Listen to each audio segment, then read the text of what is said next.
Welcome back to our trial coverage on Darrell Brooks.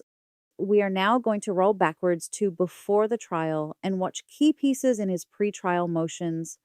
Could we hold just a second, please? Hold it. So, folks, we're going to get started. I know emotions are running very high on this case. If you feel like you need to step out of the courtroom, please do. I'll expect everybody to conduct themselves in an orderly fashion, despite some of the allegations you're about to hear. If you feel that it's too much for you to hear, please step outside. So with that, if we could proceed. The Waukesha attackers' initial court appearance was held on Tuesday, November 23rd, 2021, just 2 days after the parade. It's eerie to think that a majority of those injured were probably still in the hospital at this point, some still fighting for their lives.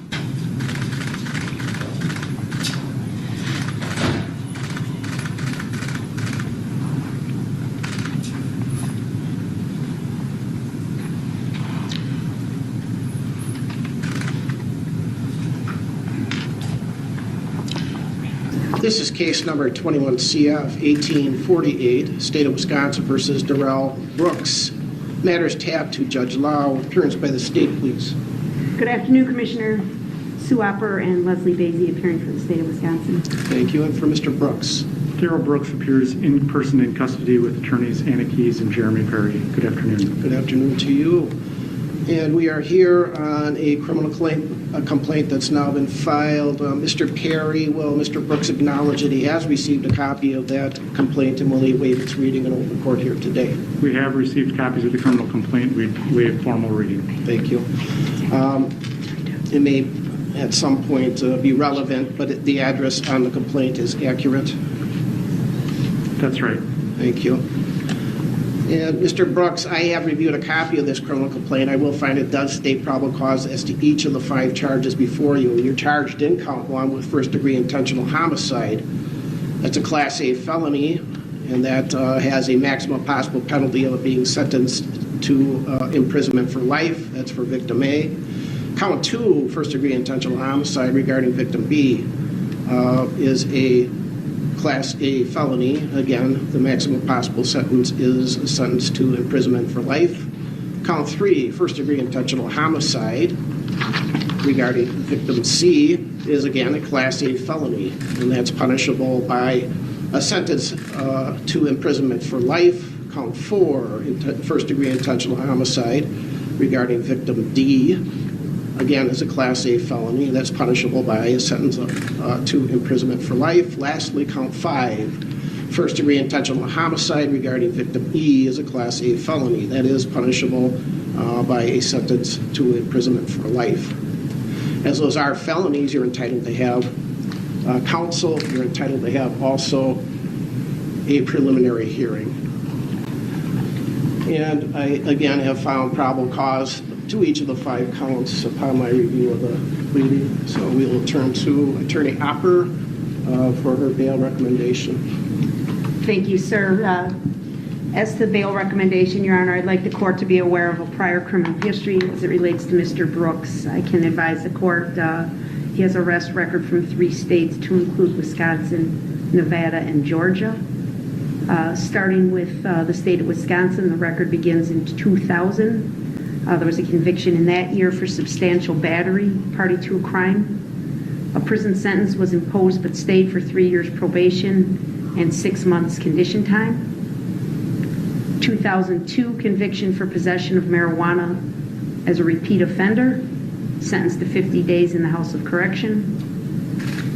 2003 misdemeanor conviction for resisting obstructing, sentenced to 20 days in the House of Correction. 2005, there's an arrest from Langlade County. Ultimately, he was convicted of a county ordinance violation for disorderly conduct. What's remarkable about that is that he failed to pay the fine, so he was ordered to serve 30 days in jail on the non-payment. 2009 Manitowoc County conviction for obstructing an officer, sentenced to 2 days jail time served. 2010 conviction from Wood County, Wisconsin. He was convicted of the offense of strangulation/suffocation with other charges of battery and criminal damage to property dismissed and read in. The court ordered a withheld sentence for 3 years probation. That probation was revoked, and on August 1 of 2011, he was sentenced to 11 months jail. 2012, he was convicted at the same time on 2 separate files in Milwaukee County. First file was a charge for possession of marijuana as a repeat offender, sentenced to 180 days in the House of Correction. The second file, he was convicted of misdemeanor bail jumping and misdemeanor possession of THC, also sentenced to 180 days in the House of Correction, concurrent to the other case and concurrent to each other. In May of 2012, there was a conviction for resisting obstructing. He was sentenced to 37 days jail consecutive to the earlier sentence imposed in April of that year. He's currently pending on 2 charges in Milwaukee County.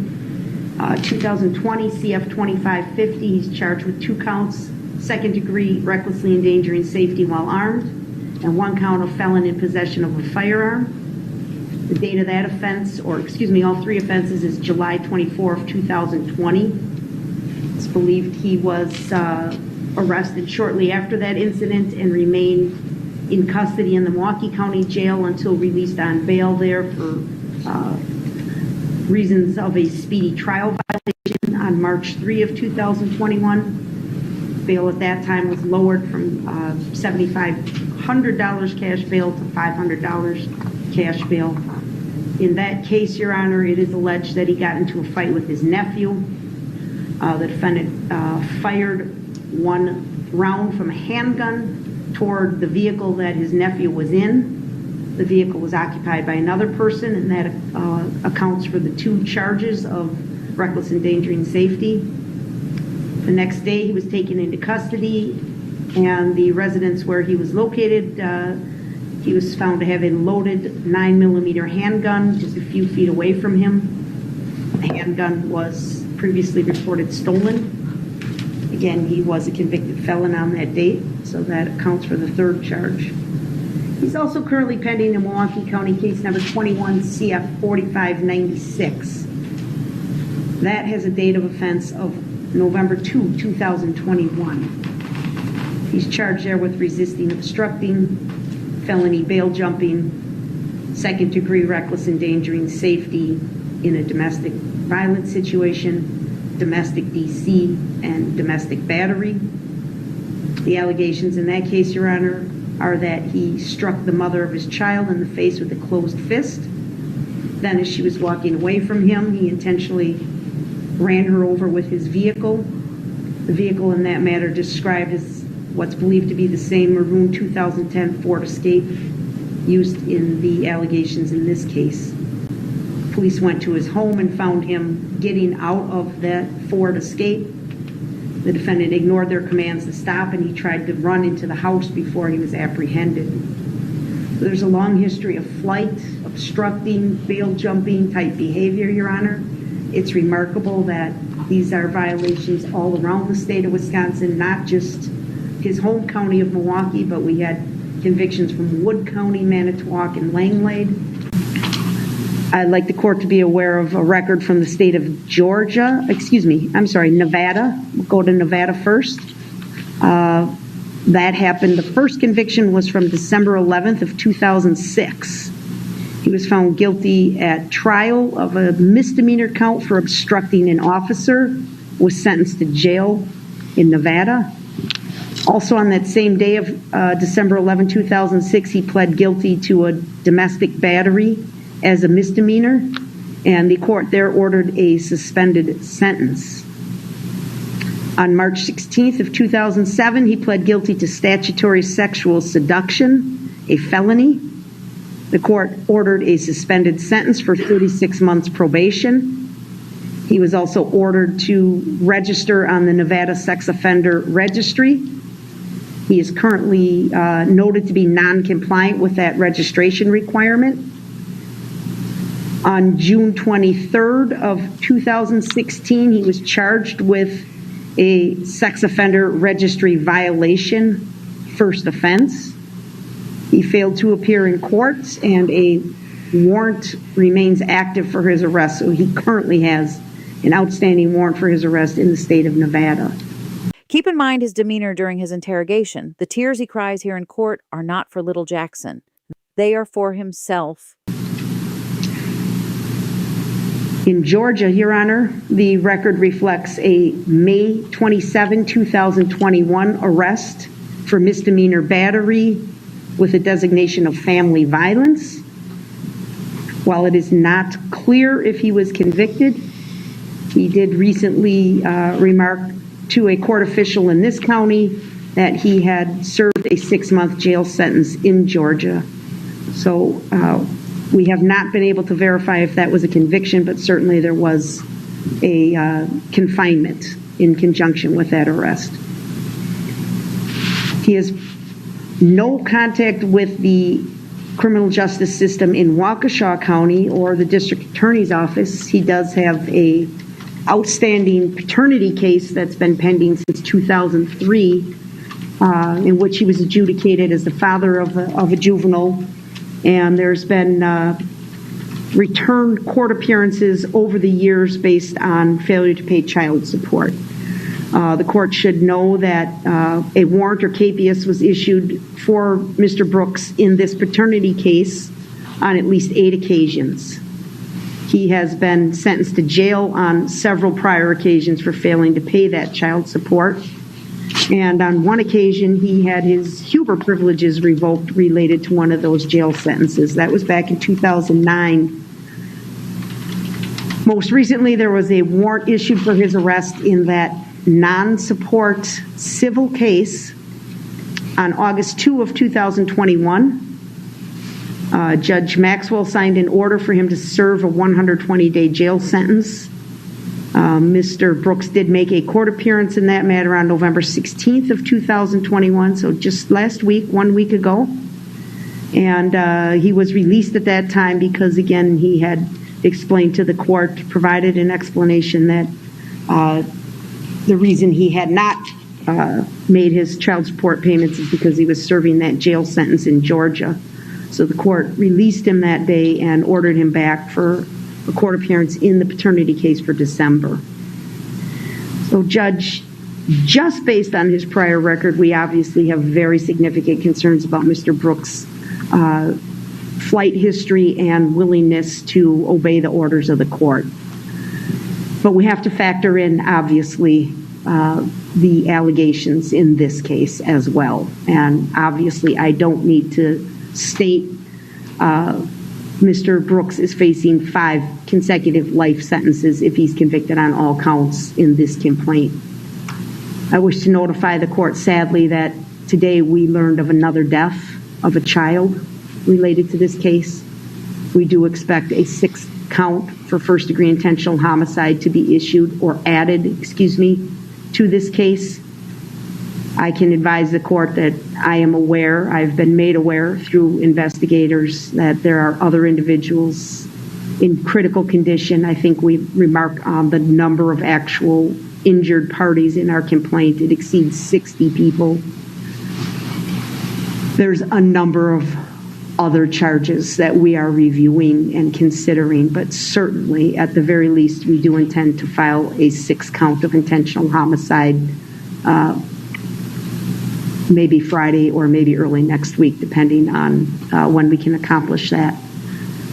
Certainly if we have any other deaths resulting from this incident, additional counts of homicide will be filed. We didn't charge bail jumping. Obviously we could have. We have focused our efforts to date on the immediate concern, and that involves the loss of life that is alleged to have occurred through the conduct of Mr. Brooks. I want this court to know, and I think the court has read the complaint, you've indicated you've read the complaint, there are not words to describe the risk that this defendant presents to our community. Not only flight risk, but the dangerousness that he presents, his history of violence. And the allegations in this complaint where it is stated plainly that on several occasions he was told to stop by police officers. They risked their own safety to try and step in front of the car to stop him. Everything was done to get him to stop, and he just simply continued down the roadway, causing death and destruction in his path. So I am advocating for a significant cash bail, Your Honor. I'm asking for $5 million cash bail. I know that's a large amount of money, but I think it is warranted on this history, and I think it's warranted when the court considers, if convicted, Mr. Brooks will spend the rest of his life in prison. Thank you. Thank you. Attorney Perry. Thank you, Commissioner.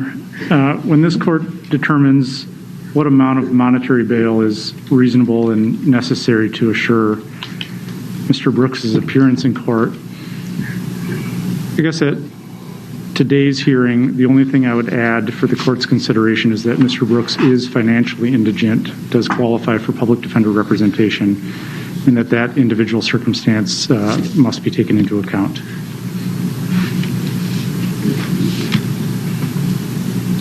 Does that conclude your argument?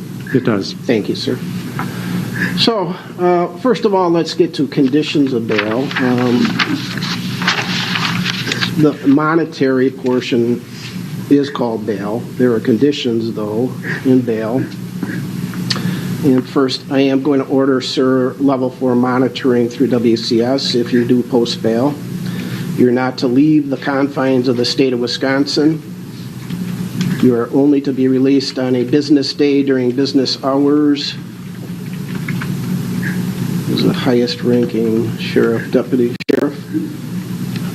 I would like your opinion. I would like the Sheriff's Department to notify WCS if he bails out that he's to immediately go over to WCS. So would it be asking too much if I had somebody from the Sheriff's Department contact during regular business hours WCS to let them know that he's being released? Then I'm ordering then that the Sheriff's Department contact immediately upon Mr. Brooks walking out the door, if that should happen, that he's on his way to WCS, which is literally a block away.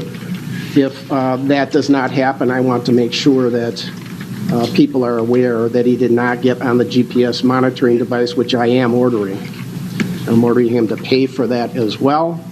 Again, he's only to be released on a business day during business hours with the Sheriff's Department agreeing to contact WCS. If WCS does not have Mr. Brooks come in with a matter of minutes, I would like them, I'm ordering them to then contact the Sheriff's Department of that. I am ordering, sir, that you not operate a motor vehicle. You may not possess any dangerous weapons or firearms. You are not to have contact with the families listed in the victim identification sheet. You are to only disseminate that information to your lawyers.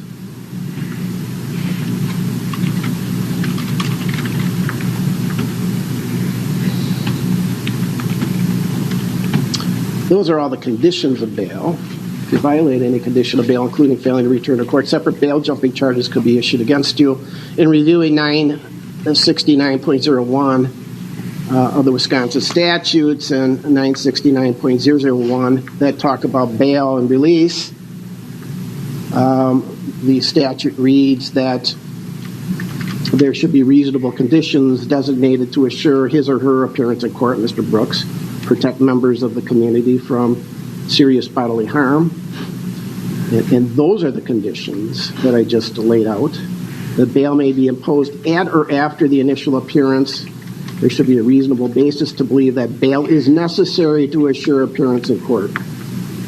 Some of the things to be considered by the court with the conditions of bail are the number and gravity of the offenses, the potential penalty the defendant faces, whether or not the allegations are violent in nature, the prior record of the defendant, character and strength of the evidence, which has been presented to the court, whether the defendant is already on bail or subject to other release conditions in other pending cases, and whether or not there's any violations of those release conditions. In reviewing the criminal complaint, the allegations are such that I read that 2 detectives opined that this was an intentional act, that the vehicle seemed to swerve into individuals, actually at one point trying to avoid other vehicles. That the detectives, they're listed as Detective Casey and Detective Chusoni, who again opined that the actions they observed, in their opinion, were intentional. We now have 5. Attorney Opper informed us of a 6th, but that's not here before us today. 5 people that are deceased. We have a gentleman that has a huge background via multiple states. Just going through some of the Wisconsin cases, they're violent. We have substantial battery, DC, strangulation, suffocation, resisting. Pending cases, which the statute I just read references that I should consider: second degree,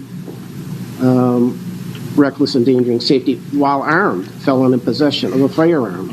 Attorney Opper told me that the gun apparently was a stolen handgun. Those are allegations. He's out on bail on that. Also out on bail on the Milwaukee case ending 4596, where he's charged with second-degree reckless endangering safety, disorderly conduct and battery, and resisting. And then we get into Nevada: battery, the domestic violence, the sexual assault, the sex offender registration violation, and then the battery in Georgia. Other considerations are, on WCS, their report indicates level 4 monitoring, which is the highest level of monitoring that we have. And in that report, it does indicate there have been failures to appear other than 2 years old, and then sentenced to incarceration prior, yes. Current violent felony, yes, or offense, yes. Pending charges at the time of this offense, yes. Prior misdemeanor convictions, yes. Prior felony convictions, yes. Prior violent conduct or conviction, yes. Prior violent convictions, 3 or more. So there have been missed court dates, although none in the past 2 years, but then we just heard about a rather significant duration of a 6-month stay in Georgia, in custody there. In the recitation by Attorney Opper, we have things that causes the court some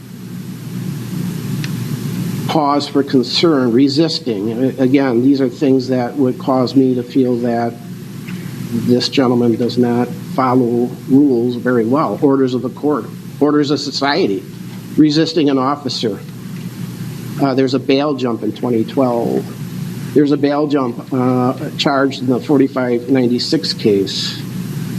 There is in the 2550 case, again, the felon in possession of a firearm. All those things are just societal, legal issues, also orders of the court in some instances that are not being followed. While out on bail on 2 rather significant allegations, we are now faced with 5 counts of first-degree intentional homicide. So when I look at that, I look at the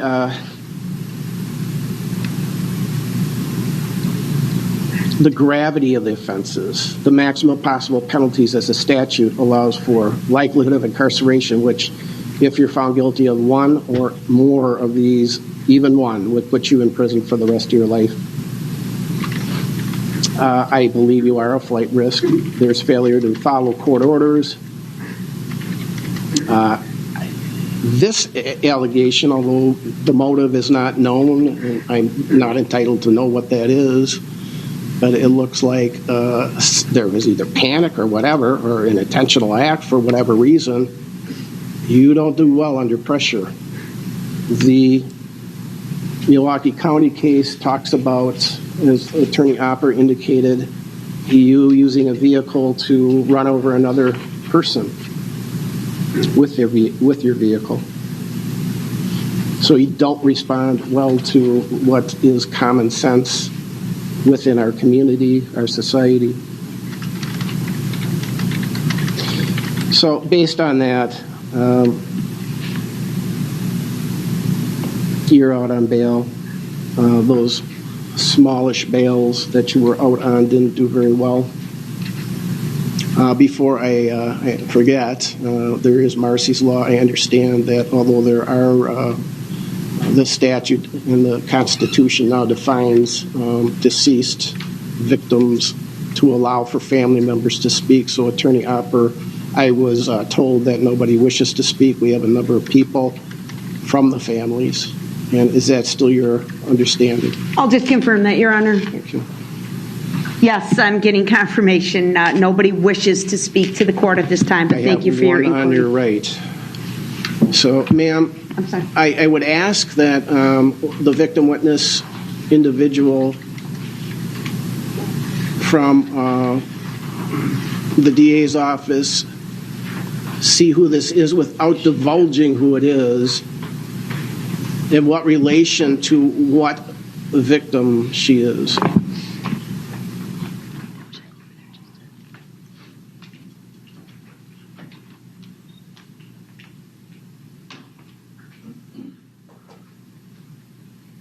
I think the rocking back and forth was more of a ruse for the cameras.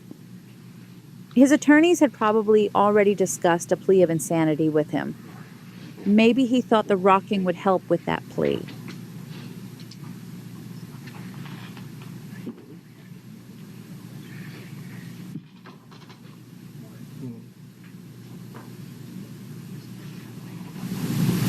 While that is being discussed, I neglected to order DNA be taken.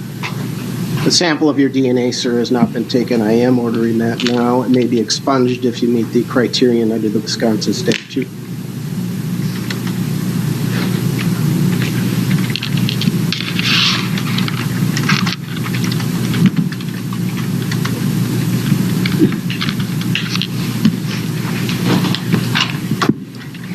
Attorney Basie, where are we? We're fine to proceed. She does not wish to give a statement. Okay. Thank you for checking. Thank you, ma'am. The family is always welcome. You do, under the law of the state of Wisconsin, as well as under the amended Constitution, have the right to speak at proceedings germane to the particular proceedings that we're at. So with that, I will set bail. I have no problem with the bail being recommended by the state. I'm an old guy who has been doing this for almost 40 years. DA's office, criminal defense attorney, 17, 18 years as a commissioner, both in Milwaukee and now in Waukesha. The nature of this offense is shocking.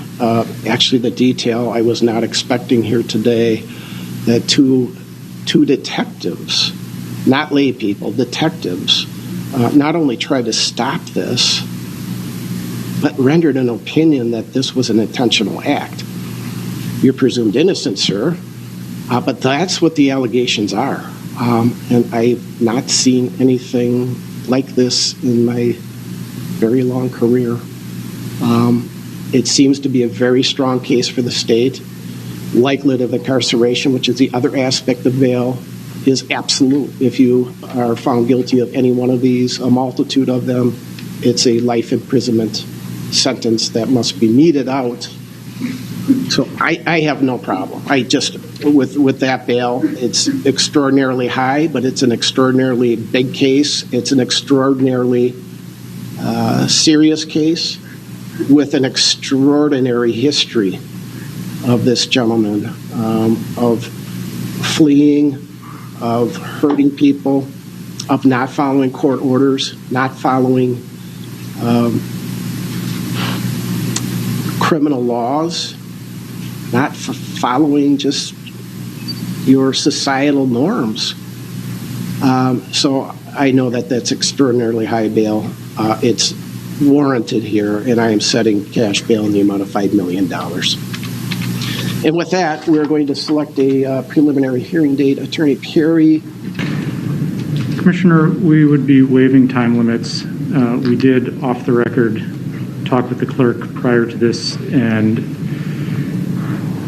preliminarily set a date for January 14th at 9:15. What date? Okay. Is that a Friday? It is. Yep, so that date, January 14th at 9:15. Does that work for the state? So, Judge, it works for my calendar and Attorney Baizey's calendar. We would ask for an opportunity to confer with any victims that wish to attend. Obviously, that cannot be done with haste here this afternoon. So if we could perhaps just notify the court by Monday if we have any significant challenges.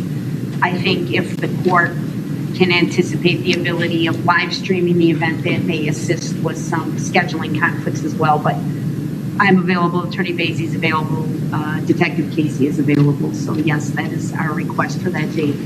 Okay, why don't we take that date and then we can work out the details as far as live stream or otherwise. We'll talk to Madam Clerk, Monica Paz, and see what we can do. So with that, anything else, Attorney Hopper?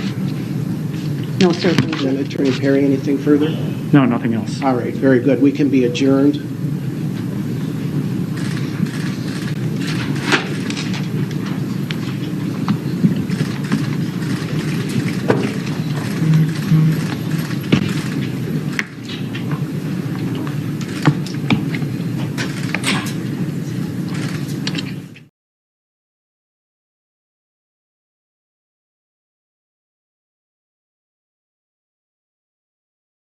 Brooks returned to the court over a month and a half later on January 14th, 2022.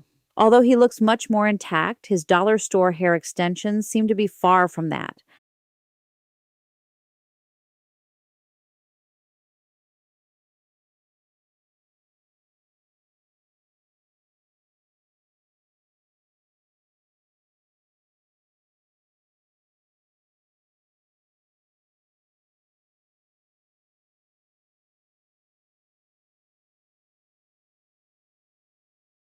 Mr. Brooks. Attorneys Anna Keyes and Jeremy Perry on behalf of Mr. Brooks, who is in person. Good morning. Good morning, Mr. Brooks. We are here, I think we have some housekeeping to do, so we have a number of people in our courtroom.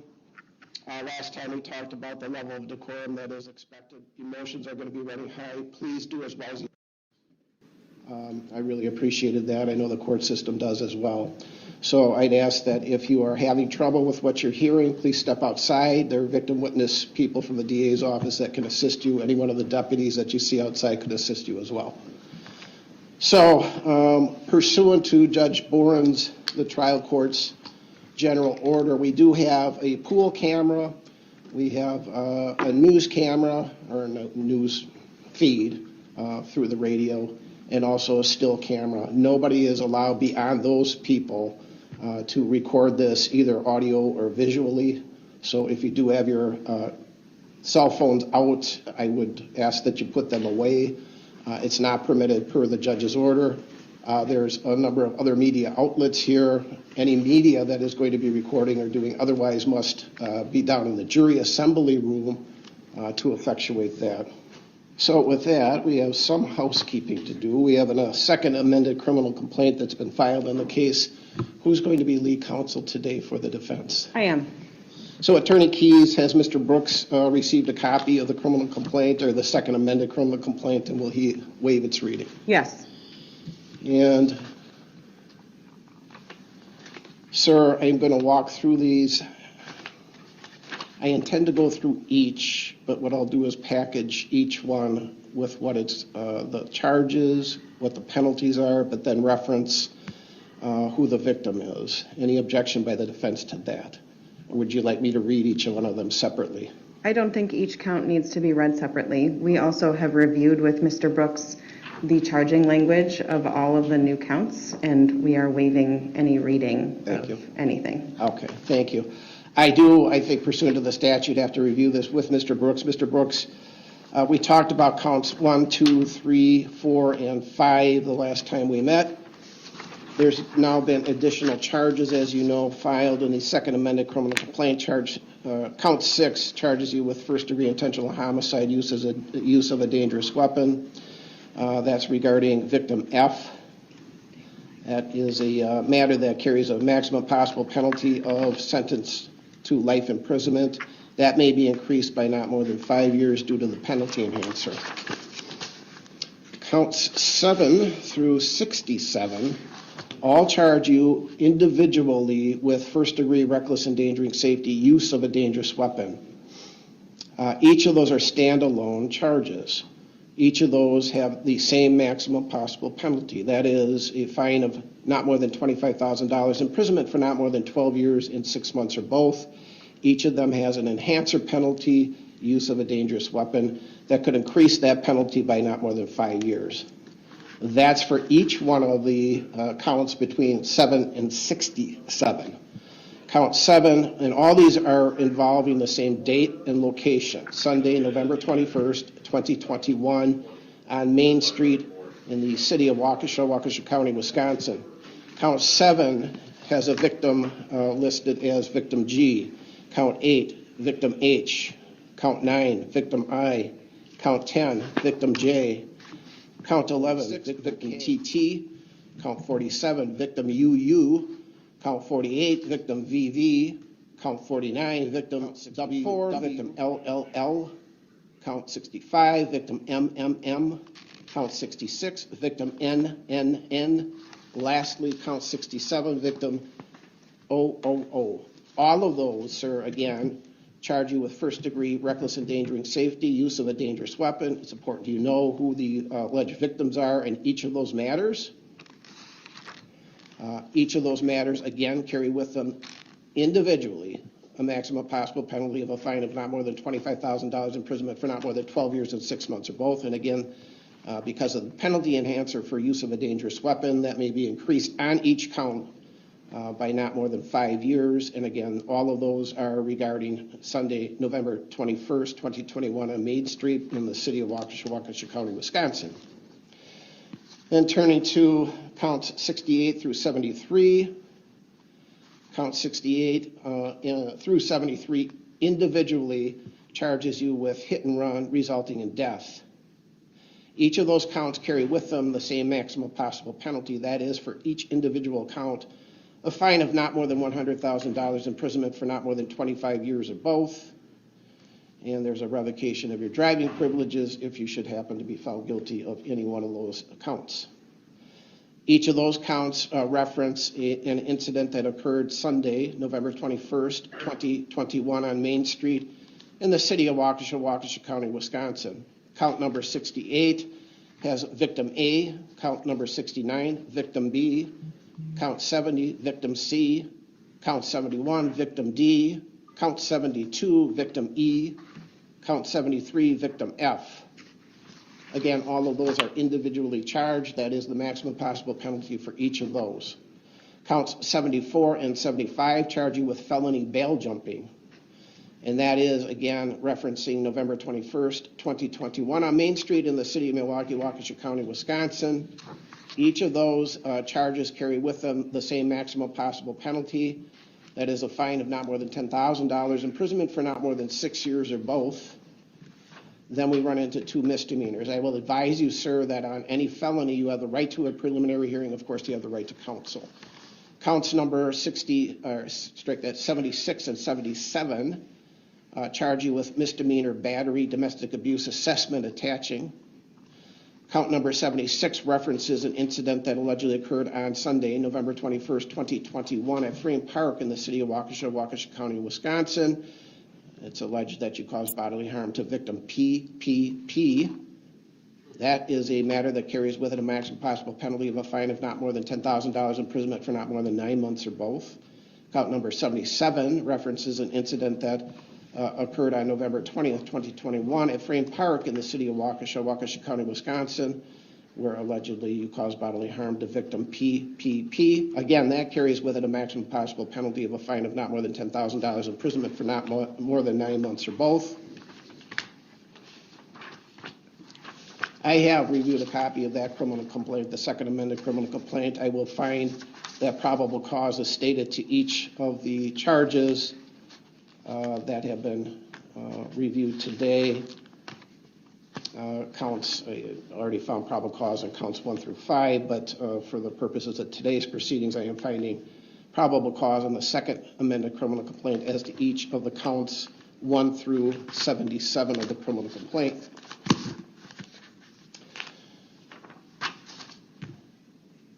And so are we prepared to proceed to a preliminary hearing, Ms. Keys? We are. Okay, thank you.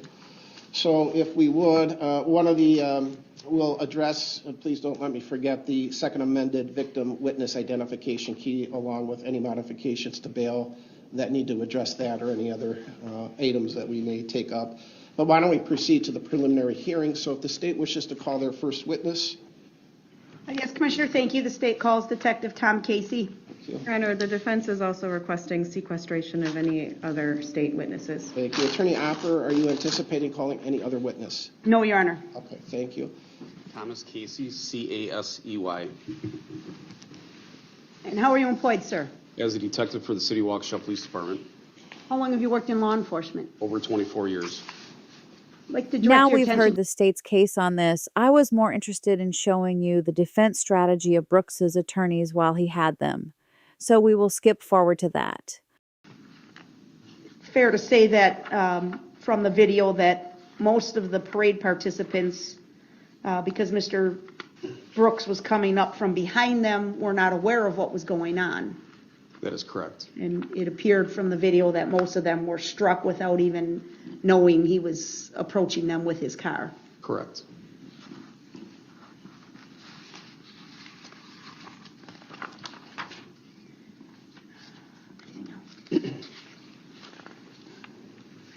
Just one last matter, Mr. Detective Casey, did we make any effort to determine the functionality of the vehicle after the incident had occurred? Yes, we have. What happened?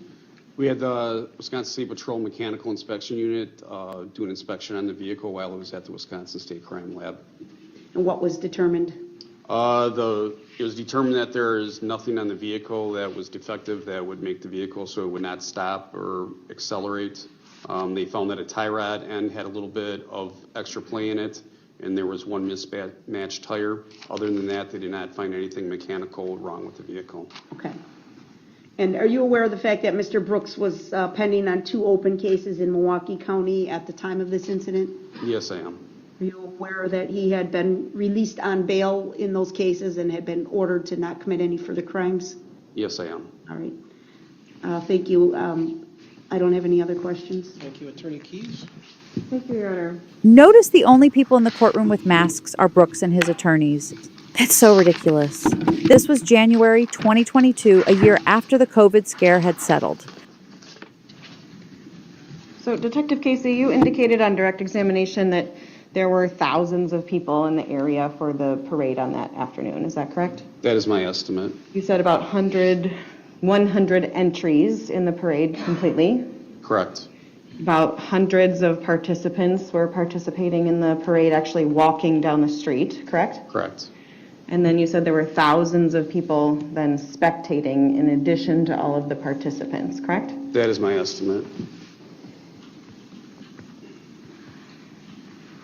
You indicated also a little bit about the route description. So you stated that the staging area is up on White Rock Avenue. Is that correct? Correct. And so White Rock was blocked off from some street all the way down through Maine. Is that correct? I believe that it was blocked off starting at Niagara, which is north of where White Rock School is, where he was initially in the fight with victim PPP. Okay. And then the parade goes from White Rock onto Maine. Is that correct? Correct. And then it continues turning onto Wisconsin Avenue once it gets to the end of that like corner of Main Street, correct? Correct. Now, you indicated that there were barricades and squad cars blocking off that street, correct? What specific street are you talking about? Blocking off Main Street so that the people can't get onto Main Street from the cross streets, correct? So vehicles can't get on, correct? Right. And so you indicated, you said the words, I think, squads and barricades, correct? Correct. So what does that mean exactly? Were there squad cars actually blocking the cross streets on Main Street? At different locations, yes. So was there a squad car at every single cross street? There should have been, yes. Every defense argument Brooks offered up during trial actually came from someone else. Most of them being from his previous attorneys who worked on the case for 11 months before he dismissed them. That point Attorney Keyes just made about the streets being blocked is a perfect example. But it's actually conflicting because he eventually ran through barricades to exit the parade route. It may not have been directly on the route. Sometimes they position them maybe a block up, so the vehicles can't get to the route, like the street that is like a block away. And then at the street itself, they would have plastic barricades that are about 10 feet long with white and orange on them. Okay. So there was not necessarily a squad car blocking the cross street, but there was at least an orange and white barrier. Correct. And if someone had gone through the orange and white barrier, they would have then confronted a squad that was blocking another street. Is that fair to say? More than likely, yes. Now, you indicated that there were lots of spectators and that people were lining the sidewalks. Is that correct? Yes. Were there people who were sitting on the street, on the cross streets in front of the barricades as well? At some of the places, yes. So that if someone had turned from Main Street onto a cross street, they could have confronted people before getting to a barricade. Is that fair to say? Correct.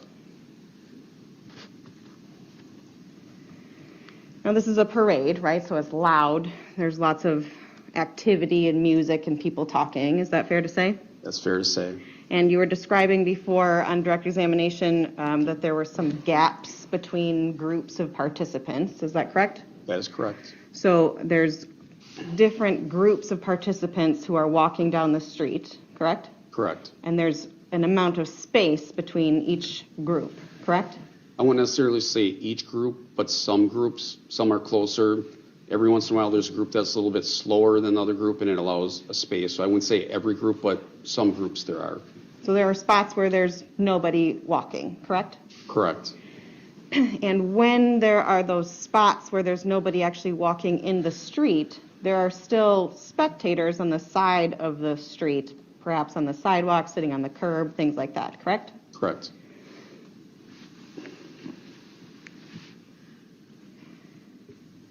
Now, you indicated that you first observed this red Ford Escape on White Rock Avenue, correct? Correct. So it was driving toward you as you were standing near the intersection of Main and White Rock, is that right? Correct. And then you indicated on direct examination that it had contact with you, correct? Correct. You didn't get run over, did you? I did not. You then observed that vehicle continue on through Main Street, and you described all of that. And then you indicated that it turned southbound onto, does it turn into west there? Or is that still Main Street? It's Main Street for a very short time, and then south of Wisconsin Avenue, it's West Avenue. Okay. And so the vehicle then did not continue onto Wisconsin Avenue to follow the parade route, correct? Correct. The vehicle continued southbound across Wisconsin Avenue, correct? Correct. And then you indicated that it turned off onto a different street that I can't remember. Prospect Avenue. Prospect, thank you. So it did not continue then following the parade once it got to the end of Main Street, is that correct? That is correct. Now, in describing this red Ford Escape, was it an older model, a newer model? 2010. 2010, okay. And when you were having contact with this vehicle, did you notice that the windows were up or down? I believe that they were all up. So all the windows were closed on this Ford Escape, is that correct? Correct. So you could not see inside through an open window, is that correct? You would have been looking through the glass. Correct. The windows were not cracked open at all. Not that I recall. And when you were next to the vehicle, you could hear the engine noise, is that correct? I mean, I don't recall hearing that. I mean, I don't know if it's because everything else that was going on that was excluded, but I don't really recall any noises. I was focused on the vehicle and the driver of the vehicle at that point. Okay. Now, you indicated that both yourself and Officer, is it Butrin or Buttrin? Yes, All right, Officer B, is you and Officer B were head-on with the vehicle, is that correct? that is correct. And you indicated, in fact, that you were eye-to-eye with the driver of the vehicle, is that correct? Yes, And you were right next to the window, and so was Officer Buttrin at a later date, is that correct? it wasn't a later time. It was probably a few minutes later. I believe he was directly in front of the vehicle. I was in front of the vehicle and then off to its side. Okay. And regarding the driver, as you saw the driver as it was going past you, he was wearing a gray sweatshirt, correct? I know that later, but at that time, I was focused on his face. That's all that I saw. I did not see a sweatshirt. I know later that from looking at video and other things, that he was wearing a gray sweatshirt. Okay. And so when you're looking at his face, you couldn't see his hair at all, correct? I saw that he had dark hair and he had some facial hair. Okay. But you couldn't see like the length of his hair, is that correct? I personally did not see that. Because it was covered up with a hood, is that correct? I was just focused on his face. I mean, I was just zeroed in on his face. That's all that I was looking at. It happened very fast. I was very orientated on his face. I do not recall seeing that. It's probably because of things were happening very fast, and I wanted to remember his face, so I was focusing on that. Okay. And so you indicated on direct examination that you actually stepped in front of the vehicle and pounded on the hood and Yes. yelled for the driver to stop, correct? Yes. And you did not end up underneath the vehicle, is that correct? I did not. The vehicle was driving at a slow speed at that time, and I was able to step off to the side as it brushed me past. And then you witnessed the vehicle driving for how long, did you say? Until about Barstow? That's how far I could see it. The vehicle started to pick up speed, and then it was getting too far away from me, and I decided it was best to go back to my squad car and get into there to try to pursue the vehicle further. Okay. And then Officer Buttrin, you indicated, observed the vehicle as well. Do you know how long Officer Buttrin was able to personally observe the vehicle drive? I mean, it would have been a very short time. I mean, we estimate that the car was on the parade route approximately 3 to 4 minutes. So we're talking a very short amount of time for all of this contact. Now, you indicated on direct examination that you reviewed video where you were able to see the vehicle then continuing past where you personally observed the vehicle yourself, correct? That is correct. And during that time, you saw that the driver did not drive on any sidewalks, is that correct? That is correct. The vehicle did not strike any other vehicles, correct? That is correct. The vehicle did not try to make any other vehicles get knocked over or roll into other vehicles or parade participants or spectators, correct? I did not see a knock over any other vehicles. Nope, just the people in the way. In fact, there were times when the vehicle almost struck spectators and other parade participants but didn't hit them, is that correct? Could you ask the question again, please? There was a time when the vehicle was driving in the open lane between the spectators on the sidewalk and the parade participants, correct? Correct. And at that time, the vehicle went around rather than striking a small child who was standing in the roadway, correct? There are times that he avoided people, if that's what you're asking. I think she was trying to disprove intention. Now, as you were observing these videos that you obtained throughout the parade route, is there consistent video of the rear of the vehicle? What do you mean by consistent? Can you often see the rear of the vehicle in watching these videos, or are you looking more like down from up or toward the front of the vehicle? I'd say it's a split between that, but you can see the rear of the vehicle multiple times. How many times? I would have to review the reports to know that. Now, you indicated on direct examination that you observed in these videos each of the 6 people who suffered fatal injuries. Is that correct? I'd show that the video show 5 of the 6 people being struck. Okay. And so I guess let's start with on direct examination, Attorney Opper asked you about the first person who was struck, who was with the REMAX group, correct? Correct. And so that person was near the area of the 200 block of Main Street, is that correct? Correct. And where is that exactly? What's like a... Between Barstow and Gasper Street. Okay, thank you. And there were other people around that person there were other people in the vicinity of that single person who was struck and killed, correct? Correct. And not everybody who was in that vicinity died at that time, correct? There's only 6 people that died out of hundreds. Okay. Get her, Casey. I see where she's going. He avoided a crowd of people and chose the lesser evil of just one. As if he should get kudos for that. Okay, Mary. On direct examination, you talked about the Blazers baseball team in the area of 264 West Main Street, correct? Correct.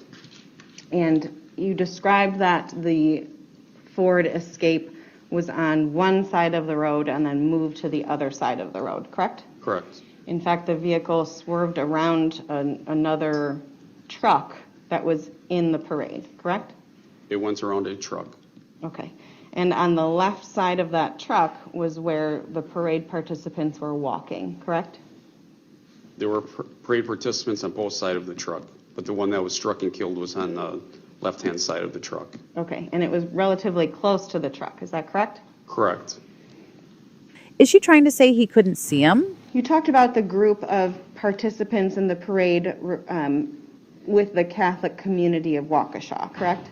Correct. And in your direct examination, you indicated that that was a large group of people participating in the parade, correct? Correct. And you said that there were about 19 people who were injured as part of that group, correct? Correct. None of those people died, correct? That is correct. Ultimately, the driver of the vehicle was arrested, you said, at somewhere on Elizabeth Street. Lieutenant Mr. Brooks? Yes. Yes. You identified him as Darrell Brooks, correct? Correct. And was it you who took him into custody or a different officer? Other officers. He spent then a period of time with officers after being arrested, correct? Correct. And at that point, one of the officers who spent time with him reported an odor of marijuana about his person, correct? Correct. In fact, that officer reported that Mr. Brooks had red, bloodshot, glassy eyes, correct? Correct. And he could smell an odor of burnt marijuana on him, correct? Correct. Use of an illegal substance doesn't clear the charges. And then one of the officers, or a couple of the officers, I think, attempted to interrogate Mr. Brooks. Is that correct? That is correct. That was not you, though, correct? That is correct. You reviewed reports of those other law enforcement officers who spoke with Mr. Brooks, correct?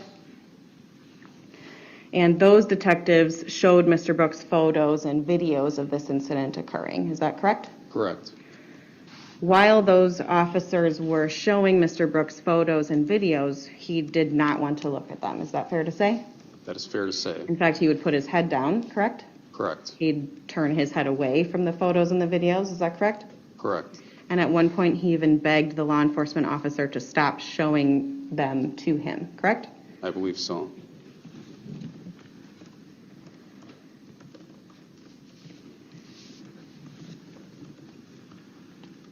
And lastly, Mr. Brooks indicated to one of the detectives that, quote, "I didn't mean to kill nobody," end quote. Is that correct? I believe that's a quote. I have nothing further. Thank you. Attorney Opper, any redirect?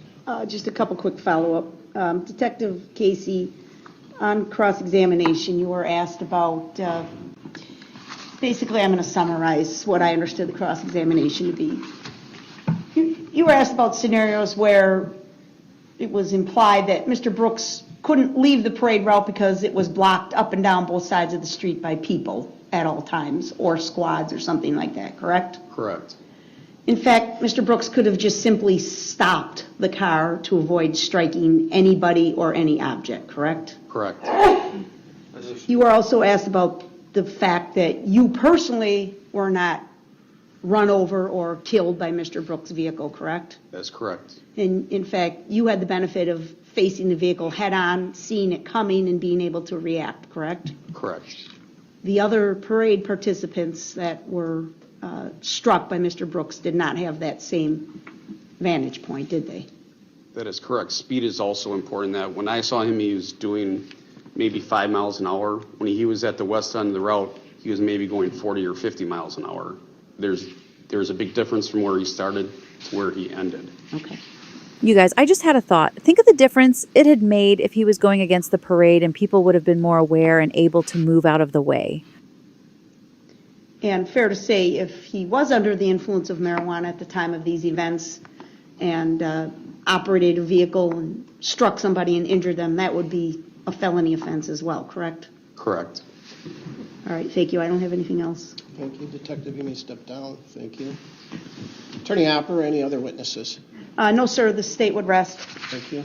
Attorney Keys, any witnesses? No witnesses, defense rests. Thank you. Any argument from the state, please? The state will move for bind over without argument, Your Honor. Thank you. Attorney Keys? Your Honor, defense objects to bind over. Thank you. Pursuant to what the law is, my decision on whether or not the state has presented sufficient evidence to show that the defendant probably committed a felony or felonies within the jurisdiction of the court, there is ample evidence on all fronts as far as each of the group of counts, the counts 1 through 6, counts 7 through 67, 63, or 68, strike that, through 73, and then the felony bail jumps 74, 75. Each of those were discussed. There is ample evidence on each of those to show, sir, that you probably committed a felony or felonies within the jurisdiction of this court, and based upon that, I am going to bind you over for trial. Attorney Keys, have you received a copy of the information? Your Honor, we're requesting an arraignment date, and we previously obtained one with Madam Clerk. Very good. And would you like that in front of this court or the trial court? I think it's been scheduled in front of this court. That's fine. So that date, Madam Clerk?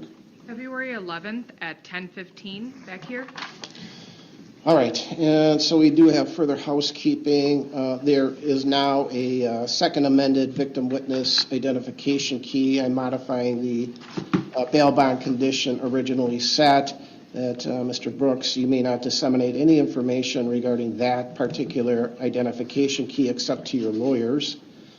Then I did neglect, and I don't mean to get further into the bail issues, but I did mean to ask at our last bail hearing if Mr. Brooks possesses a passport. He ain't even got a license, Lisa. No. All right. If he does possess a passport, if he does post bail, I am ordering that that be turned over prior to being released to either the Sheriff's Department or the Clerk of Court's office, but I understand he does not, according to what he said. So anything else from the state? Nothing else other than to request the prior condition of bail obviously required Mr. Brooks to have no contact with the victims. We would ask you to extend that to all of the victims now in the second amended victim key. Thank you. And I unless you want to be heard on that, Attorney Keys? No. I am going to grant that motion. So, Mr. Brooks, you may not have contact with any of the victims identified in the second amended victim witness identification key. And with that, unless there's anything else from the state before I get to any comment by any of the victims. I was going to address that as well, Your Honor. So we are in full compliance with all victim rights notification, Your Honor. There are some victims that are present personally and some that are participating in the live stream viewing. But we have fully complied with them. It's my understanding that no one wishes to address the court on scheduling. At least that was the information I was provided at the beginning of the hearing, and I'm being told at this point that that's still the case. We did confer with the people who are present in the courtroom about that next court date of February 11th. Everybody who's here indicated that was an agreeable date. Certainly if we find out that there's an objection to that date from others that would require the court taking that issue up, we will alert the court and the defense. But right now, we believe February 11th is agreeable to everyone, and nobody wishes to be heard further on scheduling, Your Honor.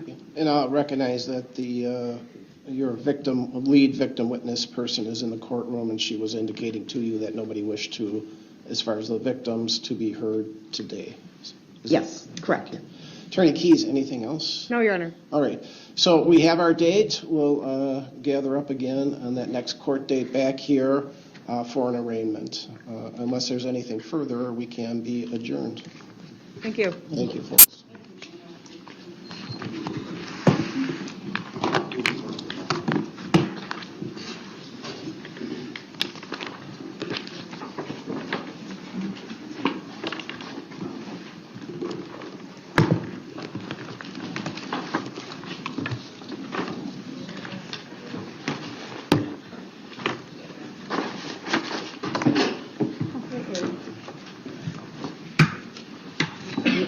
In April of 2022, a motions hearing was held. Attorney Perry, on behalf of Brooks, requested an extension of the trial. Reevaluating all the materials and the types of materials that still needed to be reviewed, the types of expertise we were going to need, which I tried to at least summarize in the motion to adjourn. Our best estimate in terms of when the defense would be ready to proceed and be prepared for trial resulted in us realizing that October is not realistic. I don't think that what we're asking is out of line in the sense of kind of the length of time a first-degree intentional homicide case might take. I also don't think that I'm out of line to suggest that this isn't the typical case involving a charge of first-degree intentional homicide in terms of the volume of materials and the number of charges, the number of witnesses that have been talked about or anticipated by the state. So I have some questions. If this court were to grant an adjournment, how much of a delay is the defense requesting, and when would the defense then be available to try this case? Attorney Keyes never gave a time period in his argument, and District Attorney Sue Opper jumped on it. Even the excuse of waiting for the crime lab to process DNA was halted when the state advised it would all be complete and turned over shortly. What we can see of the work that needs to be done, and we're trying to do that in a way that doesn't shortchange us and shortchange any of the parties, in the sense where we might wind up coming in and saying, we need 2 more weeks, right? We don't want to do that. We want, when we set a date for a trial of this length and with all the people that are going to be involved in it, to not have to get it adjourned when we get closer to it. In terms of specifics, I can't tell you right now that X expert can only get us their report by a certain date. But I do know the amount of work that we need to do prior to getting materials to an expert for that review and to figure that out, and going by sort of past experience in the agency of how long some of these things take. And I feel confident in saying that 6 months when we start to break that down into the increments is unrealistic. All right, I appreciate you answering all of my questions. Let me turn to the state. The added challenge is this scheduling that we brought to light for Mr. Perry, in that you can't adjourn it 30 days, 60 days. It's either got to be October or March at the soonest. That's a significant gap, and that's a significant gap to have to explain to the victims and their families as to why we would push the trial off for so long. Mr. Perry represents to the court that they've made a reasonable request. This is not out of line. That may be true. It's frankly too difficult to assess from the information we have before us. You've asked a lot of pointed questions looking for definite answers, and we still really don't have them. They still haven't told us, when would you like this trial? How long of an adjournment do you need? The only response is, well, March would be the soonest.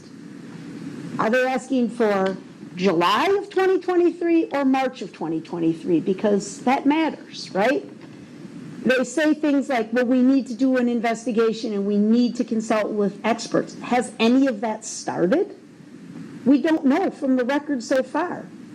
They've outlined some issues that they feel may be relevant to the defense, like the interrogation of Mr. Brooks. Well, they've had those materials since December.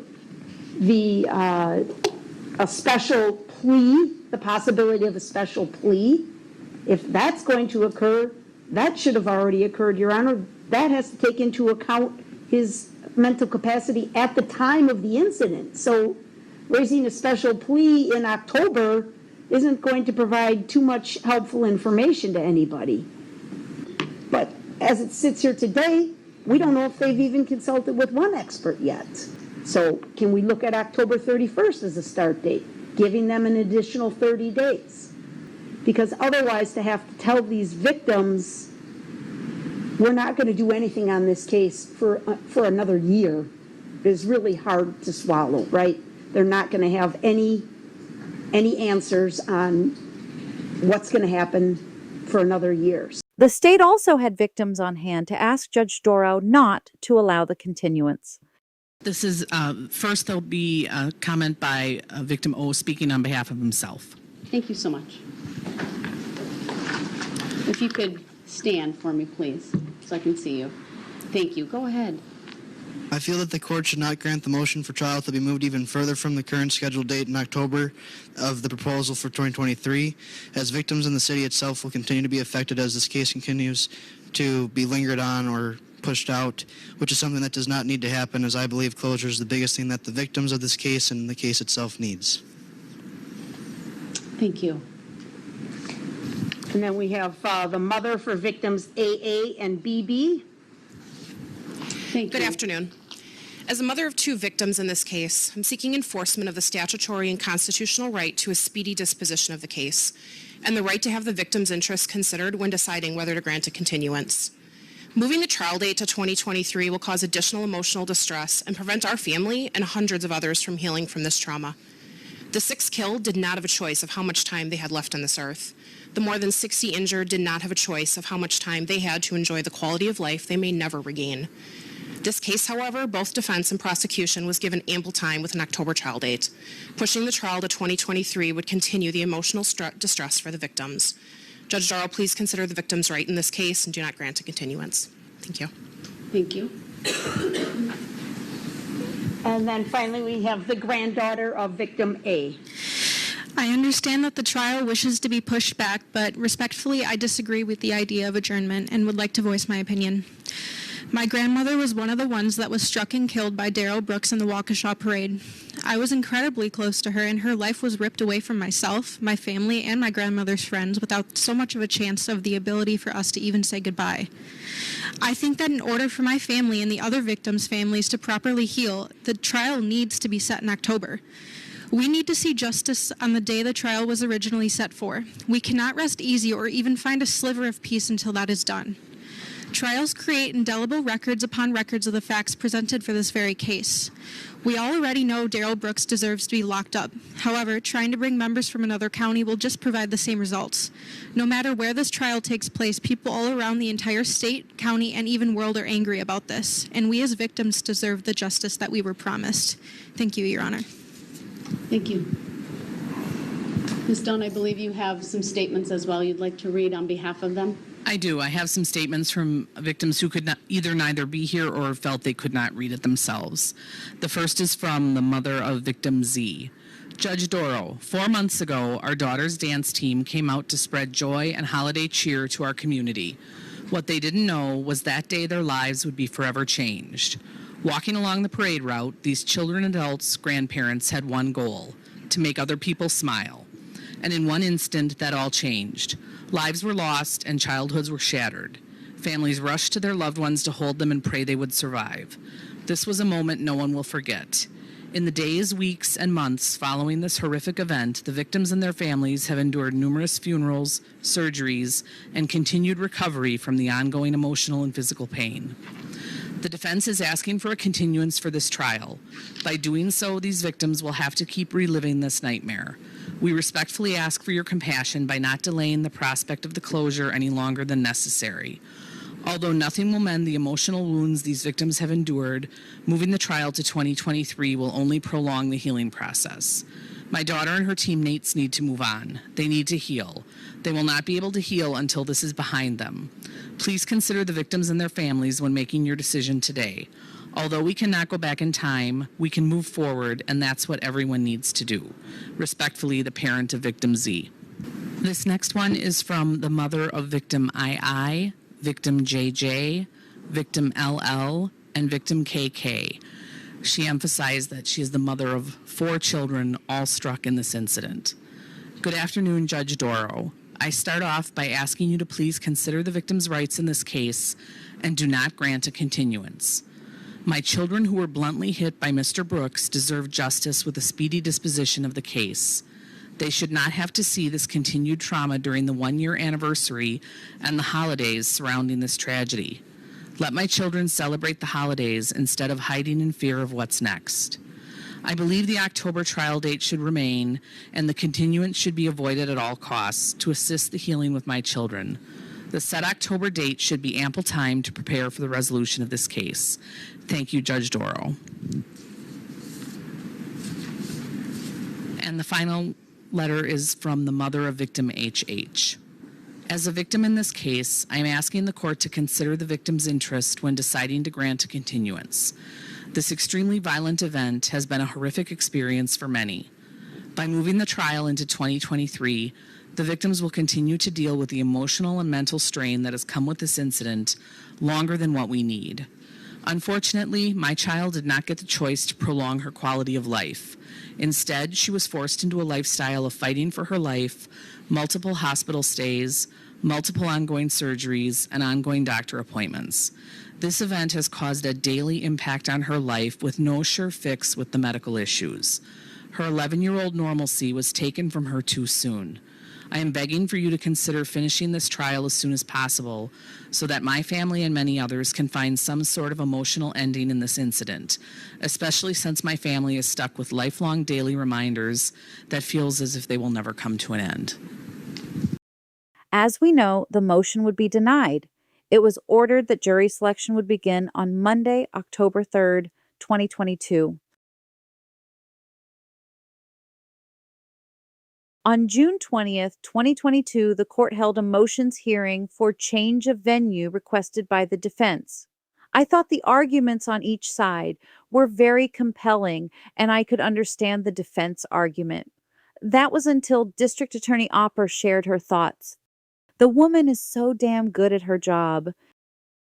I've trimmed a great portion of the hearing. It lasted over 2 hours.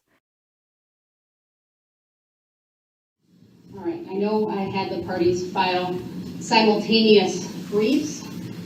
I've certainly reviewed those. I've reviewed the original motion as well, but because of the simultaneous filing of the briefs, I will allow the parties to make brief arguments here today if they wish. It is the defense motion. The defense bears the burden of proof, so I'll turn to you.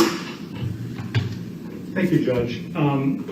There are a few kind of preliminary matters. One, we've been colloquially calling this a change of venue motion, but we did ask in the alternative, and I think we make that clear in the original motion and then also the supplement, that the relief that we're seeking is either a change of venue or the impaneling of a jury from another county. I just want to be sure that everyone is clear on that. The state's response addressing Parsons Law seemed to only touch on if the venue were to be changed. The other thing is, and I talked with DA Opper prior to this hearing, and I think I can state that we aren't disputing sort of each other's numbers on this, that there isn't a dispute as to the content of the articles, the many articles that we attached to the different filings in this case, and sort of the numbers breakdown, kind of the analysis that we each did based on the questions that we discussed in our respective filings, that there isn't like a dispute about, you know, like for instance, we said that the questionnaires, our analysis showed that 720 either attended or knew someone who attended. And it's my understanding that there's no dispute about that calculation. There is a dispute about the meaning of that calculation, but not those individual calculations as they are. And I want to be clear about that because while all the questionnaires are in the court record, in terms of sort of showing our work or things like that, I want to be sure that the record is clear, and that it sounds like, you know, there's no objection to kind of, in theory and also in practice, a jury represents the community in which its members live. A juror's decision is subject to the judgment of his friends and neighbors and what they think is important in determining whether a fair trial can be had. And then it goes on and it says, a motion for change of venue or continuance shall be granted whenever it is determined that because of the dissemination of potentially prejudicial material, there is a reasonable likelihood that in the absence of such relief, a fair trial cannot be had. A showing of actual prejudice shall not be required. And the standard then is a reasonable probability of prejudice inherent in the situation. And so, kind of with that guidepost, what we tried to do and tried to point out in the original motion to change venue is that in this case, in this community, the potentially prejudicial material and the effects in the community, due to the unique circumstances of the actual incident here. This is a little different than a lot of the change of venue cases that are discussed, where it is only analyzing publicity.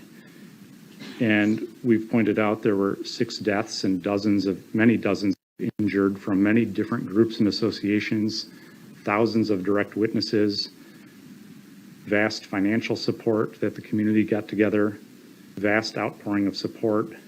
There's a slogan used to demonstrate community solidarity because of this incident. The whole blue light bulbs distribution and displays. Extensive coverage of Mr. Brooks, his prior record, his pending charges, his custody status, photos of him that accompanied many of the articles of him in red and in shackles, the different Facebook groups,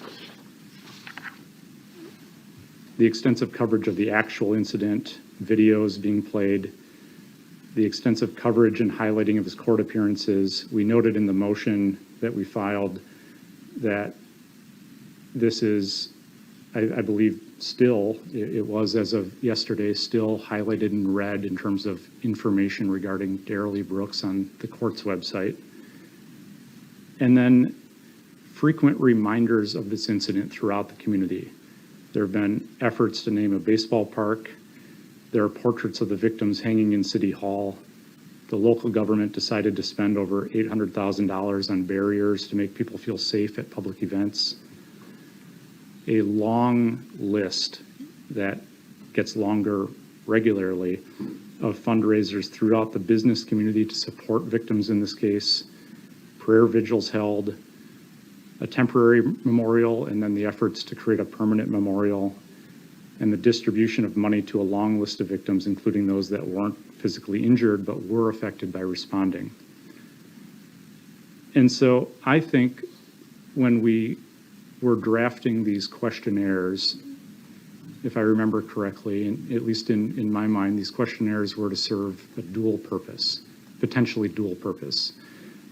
One, it was a survey to see just how extensive those personal connections in the community were in the potential jury pool, and whether it's true that the community has been so affected. And then the secondary purpose would be that if the answer to that first question was not so much that venue needs to be changed, it would serve as a very good starting off point in terms of individual voir dire and working towards impaneling a jury in this case. So the analysis and our analysis, we've looked at the questionnaires as they've continued to filter in, but the numbers I provided were after we had received, I think, 1,557 of them. And we had a relatively short amount of time to process a lot of information. Both sides had a relatively short amount of time. And so we looked at, to answer that general question about the community in which its members live and the judgment of the jurors' friends and neighbors and what they think, and just the pervasiveness of this incident and the effects and how widespread they are throughout the community. We looked at, I think we came up with 9 initial filters. The first filter was those within 1 degree of separation from the parade, which means you were either at it or you know somebody who was at it. The second filter that we did was that those who attended a prayer vigil in support. The third was that those who donated money or attended a fundraiser. We included those who were members of a social media group in support of the victims. I think the most notable of these is the Waukesha Strong Community Facebook group. The fifth filter that we did was people who said, because we had, I think, listed out these different ones, right? The display of blue lights, display in some way of the broken heart symbol, the jerseys event, and then other solidarity with the victims. And then we included in the questionnaire, I think it was questions 97A through H, and it listed out a number of, potentially sort of traumatic personal effects from this. If I'm in a different county, I might have thought about this on, a day of or the week of or a month after, but I'm not confronted with those daily reminders of in yards, in storefronts, on clothing, and then also just seeing the memorials. The seventh filter we did was if you were personally familiar with someone injured or affected by the parade. The eighth was if you viewed court proceedings in this case. The ninth, we included if you have kids in the Waukesha School District. And that's because there were so many kids were victims in this case. The schools closed down, people had to scramble for coverage, undoubtedly. Decent chance that these people's children know people who were victimized. He made some very valid points. And then, we also looked at the familiarity with the coverage, and we had, in the questionnaire revealed if you were, very closely, moderately, and so on. And again, I think that is through the lens of not just I'm curious about this, but I'm surrounded by it with all of those reminders and kind of that community effect. Would ask for the defense motion to be granted when, I think that this return of, I'm not sure what the number is up to now, we had the count at 1557 in terms of questionnaires returned. I think it bears out what we alleged in the initial motion. I think it shows that this is widespread, that, if you weren't there, there's a good chance somebody who was there. And if you don't answer those two things, a lot of these other categories, this affected a significant majority of this county. And I think under those circumstances, and considering the constitutional amendment to the victim rights, we've from day one suggested the alternative as well is fine, which is as a solution to this, to be sure to protect Mr. Brooks's constitutional rights and this court's interest in having a fair jury, which is a fair jury trial, which is to impanel a jury from another county. Thanks. Thank you. Attorney Appa? Thank you, Judge. Judge, let me just begin by saying, as Attorney Perry did, I mean, technically we're not disagreeing with the math or the filtering that the defense did in this case. Our objection is with the conclusions that they draw, just as he said. We don't agree with the premise that they have 1 degree of separation by saying, I knew somebody who was at the parade. By its very nature, that's a vague sentence, right? Conclusions that were drawn by the defense to come down to these numbers. We don't accept that knowing somebody who was at the parade is an automatic disqualification. We would disagree with that conclusion. Obviously, these are questions the court will have to decide for this motion, but essentially, as I read the brief and I hear Attorney Perry talk, they immediately disqualified half of the pool based on their statement that I know somebody who was at the parade. You have to drill down into these questions. A lot of the questions did, and a lot of the questions said, just because you knew somebody was at the parade, can you be fair? That's the key question, right? Can they be fair? We don't think that having a child in the Waukesha School District means objectively that you cannot be fair. We don't think the fact that you saw a social media post means that you cannot be fair. We do not think the fact that you may have read an article 6 months ago means that you cannot be fair, because things change so drastically in this environment we live in, Your Honor. The suggestion that the easy solution here is to just pick another jury from another county completely ignores the fact that the jurors in La Crosse or Eau Claire or Marathon County may all come back with the same answers, right? Because today's publicity is 24/7. At the drop of an eye, you can know what's going on. You could be sitting in Germany and reading about this case. So it's not exclusive to Waukesha County. To Attorney Perry's point about, well, it's so pervasive here, people put out blue lights and they hung up Waukesha Strong signs. Where's the prejudice to Mr. Brooks in that? Do the signs say Darrell Brooks is guilty? Do the signs say Darrell Brooks must be convicted of these crimes? The signs say Waukesha Strong. That's it. Subject to interpretation by the viewer as to what that means to them. The purchase of concrete barriers by the city of Waukesha. Read the article they attached to their exhibit or to their supplement. It doesn't mention Darrell Brooks by name. It doesn't talk about the case at all. It refers to the parade tragedy. Under no circumstances could anybody ever look at this and say this wasn't a tragedy. 6 people lost their lives. That's a fact. That you don't have to talk about Darrell Brooks. You don't have to talk about his history.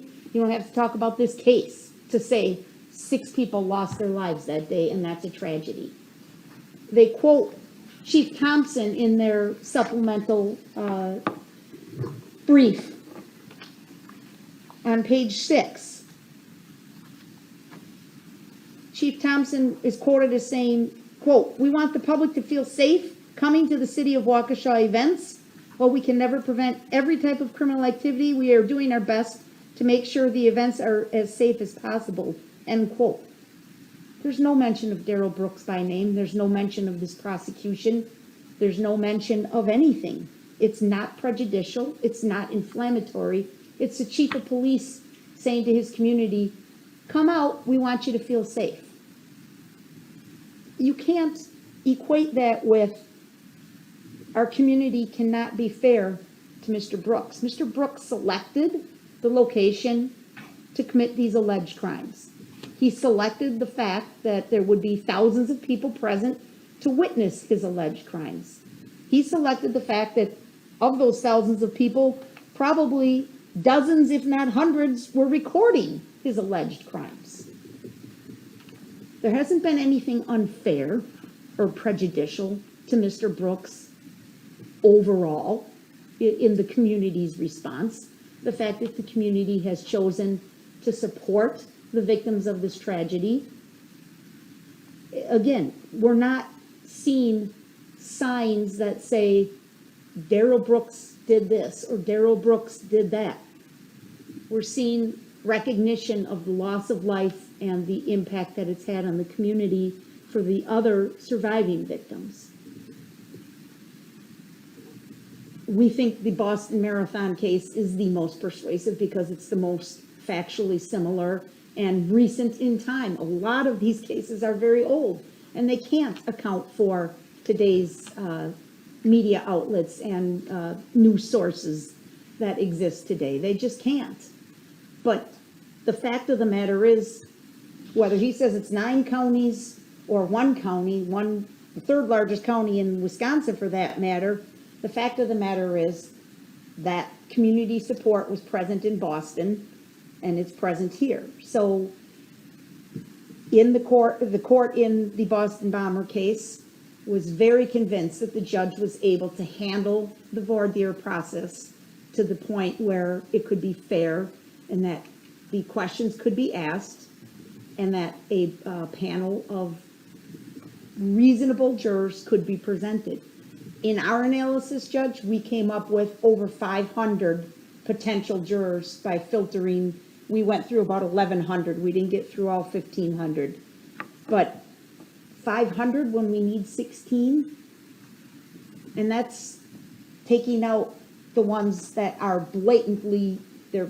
And there were some. There were some people that were very blatantly, this is not going to be the juror for this case, and we would agree to that.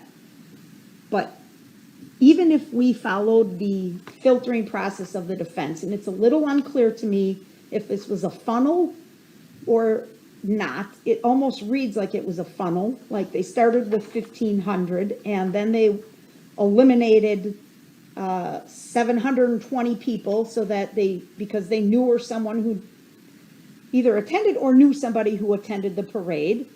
Then from there, they went to 837 and said, well, 15 went to a prayer vigil, so we're automatically disqualifying them.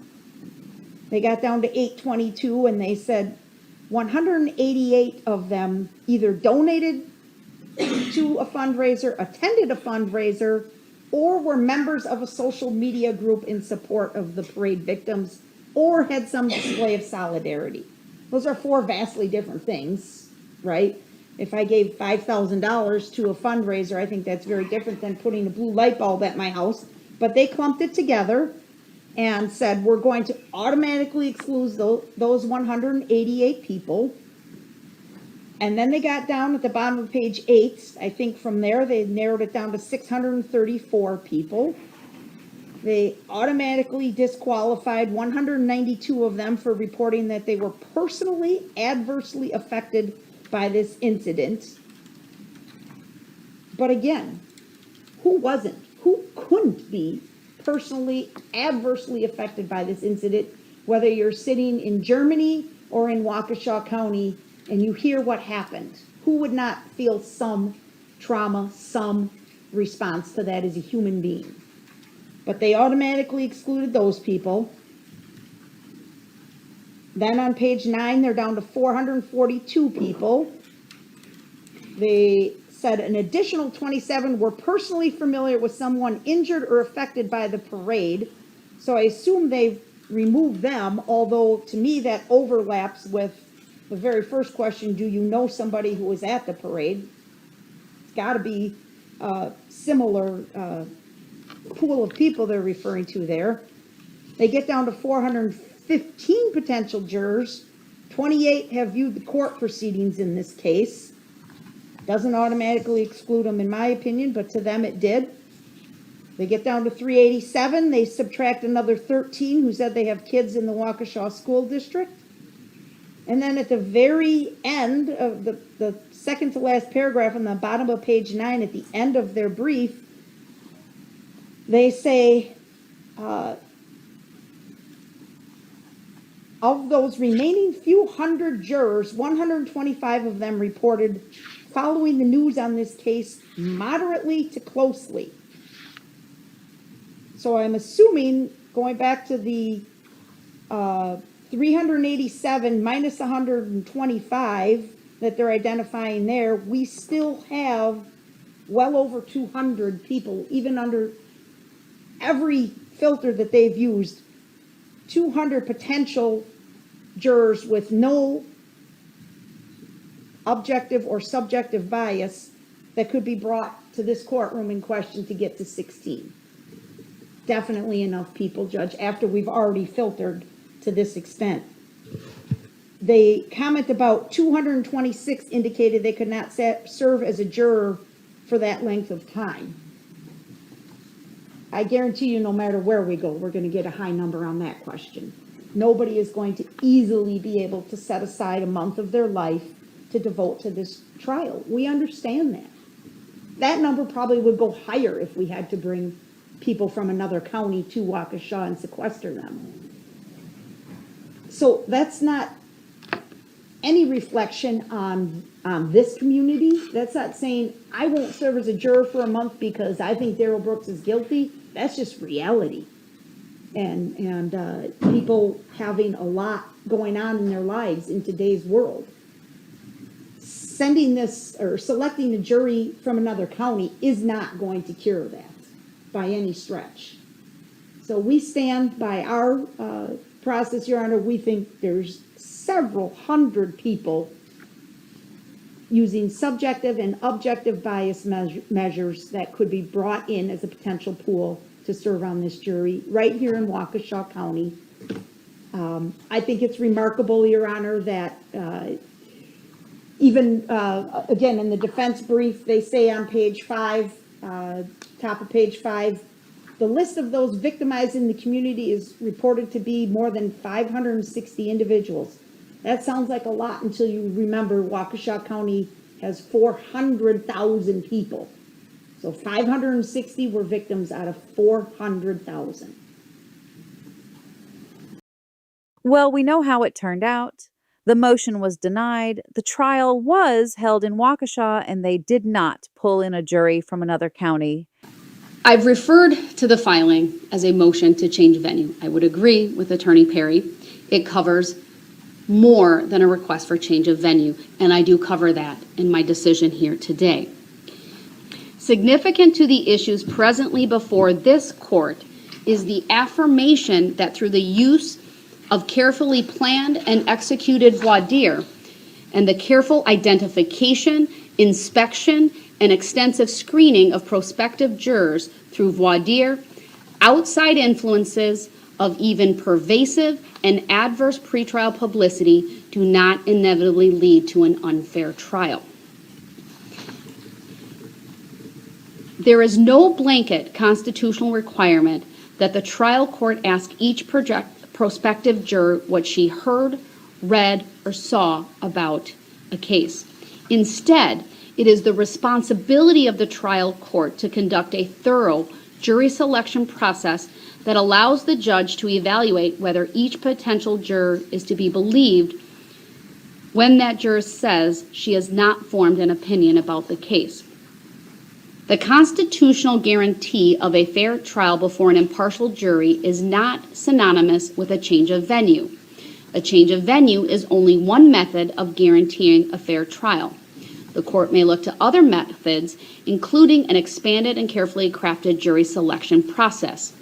To put it another way, Even in the face of pervasive and adverse publicity, a change of venue is not required where the court takes strong measures to protect a defendant's right to an impartial jury free from outside influences.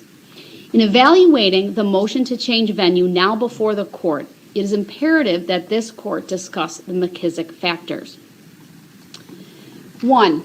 The inflammatory nature of publicity. There can be no doubt that the Waukesha Christmas Parade incident and the case against Mr. Brooks have received widespread public and media interest. The state conceded that the actions of Mr. Brooks received a high degree of publicity initially following his arrest and caused the surrounding Waukesha County community to rally in support of the victims. These events included prayer vigils, fundraisers, support groups, and other community relation events, many of which were covered by local media. The articles cited are generally objective and focus on the factual circumstances of the events, whether those events are regarding Mr. Brooks himself, the response by the community and city officials, victims, or court proceedings. While not specifically addressed in the briefs, the court is aware of publicity across a variety of platforms: print, broadcast, internet, and social media. Many articles and news stories have been printed and aired. Coverage of the incident and related community impact has included the following: footage of the parade, both what I will describe as the footage near the beginning of the parade route near White Rock and Maine of the Ford Escape driving past parade participants and spectators just prior to any participants or spectators being hurt or killed. 2, the band footage, which, depending on which version is shown, and probably all of it, is graphic video showing the red Ford Escape driving at band members. Most outlets stopping the video short of the vehicle striking anyone due to its graphic nature. The court also considered the photos and footage of Mr. Brooks himself, including the booking photo, which this court agrees is an unflattering picture of Mr. Brooks. 2, the photos and images and footage of Mr. Brooks wearing the green smock. Again, in custody, and unflattering, but not unique to Mr. Brooks. While not every day, it is not uncommon to see an individual produced from the jail in this attire. 3rd, his in-court appearances while wearing the standard orange jail attire and mask with a bailiff escort. 4, the Ring doorbell footage of the arrest. Court also considered that photos of the victims have been publicized. Photos of the victims, especially those of the 6 killed and their names, have been widely reported during the initial days and weeks following the incident. There were also photos, images, and footage of the vigil, or vigils, plural, and the makeshift memorial.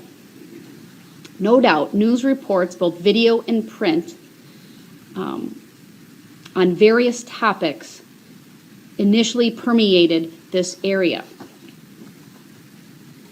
Other reporting included of the incident, community response, recovery of victims, funeral services for victims, Mr. Brooks' other legal matters, and history of contacts in the justice system and criticism of the justice system and the alleged failures of it and bail reform.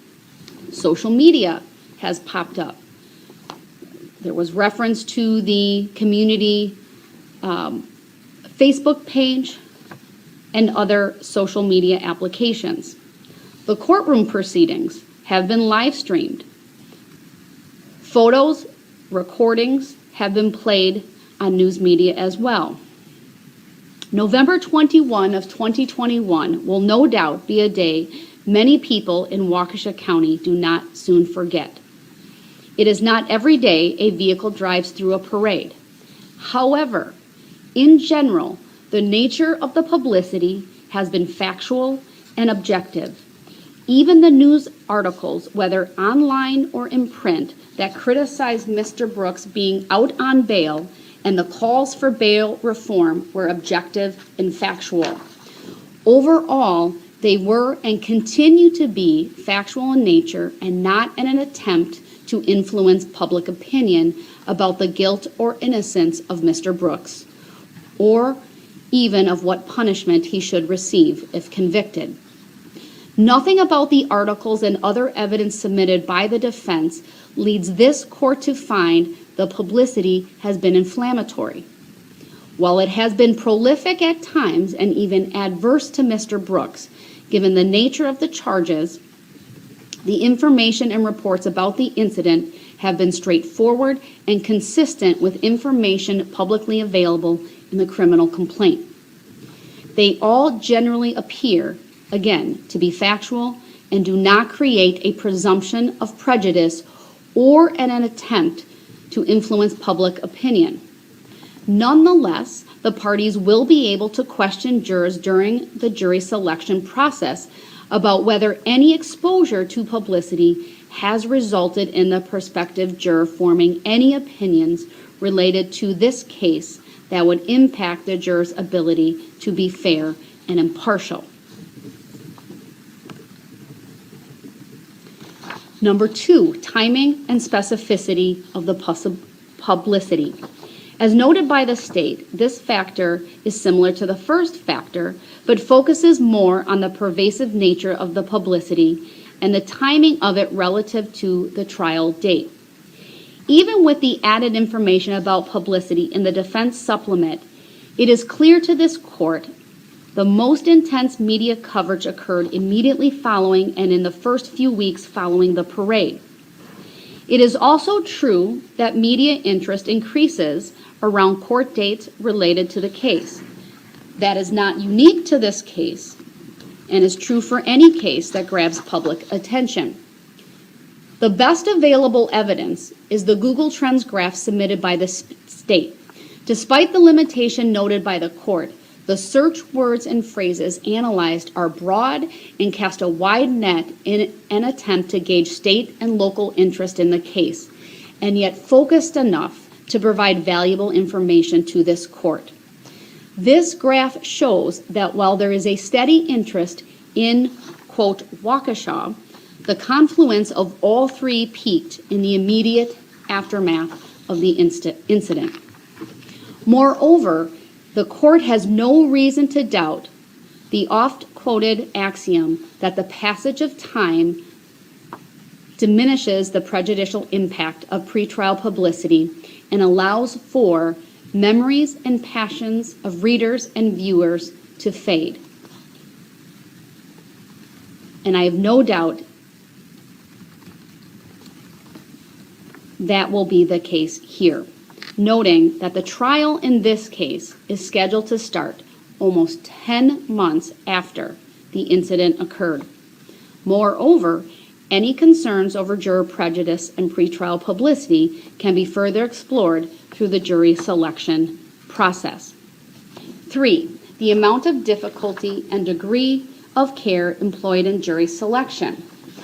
The court recognizes the increased media and public interest in this case, and that the amount of pretrial publicity to date and the impact to the victims and the community at large, the criticisms levied against the criminal justice system in general, and the nature and gravity of the charges filed against Mr. Brooks.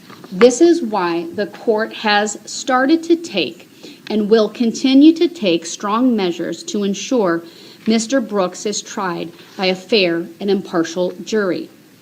This plan includes the following: expanded jury pool. As the parties are aware, this court initially sent 2,500 qualification questionnaires to prospective jurors, advising them of jury service for this case. Of those, approximately 1,600 were qualified for this case. 64 of the qualification questionnaires were undeliverable. 11 went to deceased members of our community. 235 were disqualified by statute. 74 were excused for medical reasons. 185 were excused permanently due to age and medical reasons, and 254 were postponed, a normal process that is afforded to jurors when they get a jury summons. That left approximately 1,560 case-specific qualification questionnaires to be sent. Now, the numbers I have from the clerk's office are an approximate. Originally, they sent out 642 case-specific qualification questionnaires, but the timing of receiving the return qualification questionnaire, or perhaps requests for deferment or postponement or excusal, affected those numbers.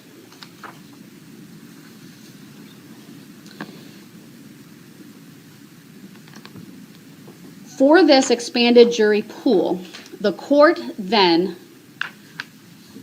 carefully drafted a comprehensive case-specific jury questionnaire, a questionnaire that was primarily drafted by the parties and approved by the court. This 115-question, 30-plus page document was generated with significant input by the parties and ultimately approved by the court. All but a small number of proposed questions were included in the questionnaire. Prospective jurors are asked about things including their familiarity with the allegations against Mr. Brooks, the parties, witnesses, victims, both individuals and organizations impacted by the incident, pretrial publicity, and whether they have formed opinions about Mr. Brooks' guilt or innocence, among other topics. 2 days are set aside in late August to discuss the questionnaire, what I have termed a questionnaire conference, at which time the parties will be able to strike jurors for cause, either by agreement of the parties or with approval of the court. The number of strikes for cause is unlimited. In addition, once that process is completed and at the start of trial, the court will take as much time as necessary to impanel a jury. This will be done initially by group voir dire led by the court, with an opportunity given to the parties to submit proposed questions. The court will also engage in individual voir dire led by the court with follow-up by the attorneys as needed, including in the areas of what I would call red flag answers, incomplete answers, and on the topic of content of media exposure, timing, and nature. Again, all tailored to whether the prospective juror has formed an opinion as a result. That is just a sampling, and of course not the entirety of the questions that will be asked. I will reiterate, both parties will be given a sufficient opportunity to submit questions to be asked during this time, and the court will allow for not only individual follow-up, but attorney-led follow-up as well. I've already talked about the unlimited strikes for cause. This is true not only for the jury instruction or the jury questionnaire conference, but during the voir dire itself when we are face-to-face with the prospective jurors.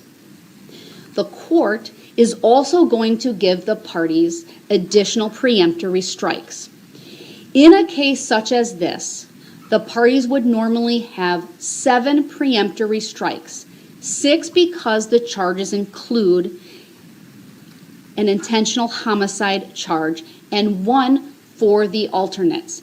I am going to, in my discretion and pursuant to my inherent authority, give a total of 4 additional strikes for a total of 10.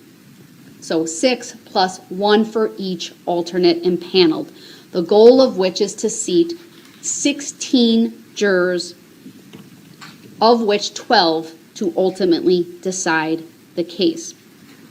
The media order, this court, the general order that has been referenced previously, will continue. That includes an aspect of juror privacy. And as outlined below, a modified sequestration requirement. While it is true that this factor cannot be fully evaluated until after the jury selection process has concluded with 16 jurors, it also provides the defense with the opportunity to re-raise the issue of venue should justice so require. It is worth noting through a number of high-profile cases of equal or greater magnitude have all utilized such a process with success and in accordance with constitutional requirements. One such case from Waukesha County is what I have referred to as the Slender Man case. In that case, the change of venue motion was denied. There was a case-specific questionnaire, and the court impaneled 4 alternates, among other things. The court has already discussed Skilling and Sarnev. Another case of note, although from another district court, so federal district court, is the Mitchell case. Now, while most people may not recognize that name, they undoubtedly will recognize the name of Elizabeth Smart. That case was the federal kidnapping case related to her. And it is that case that I referenced at a prior hearing about the use of jury questionnaires. The court, in looking at the size and characteristic of Waukesha County, would also note the following. Waukesha County is the 3rd largest county in the state of Wisconsin. So any other county outside of Milwaukee and Dane would no doubt pose a significant, or would be significantly smaller and provide a significantly smaller jury pool than that available in Waukesha County.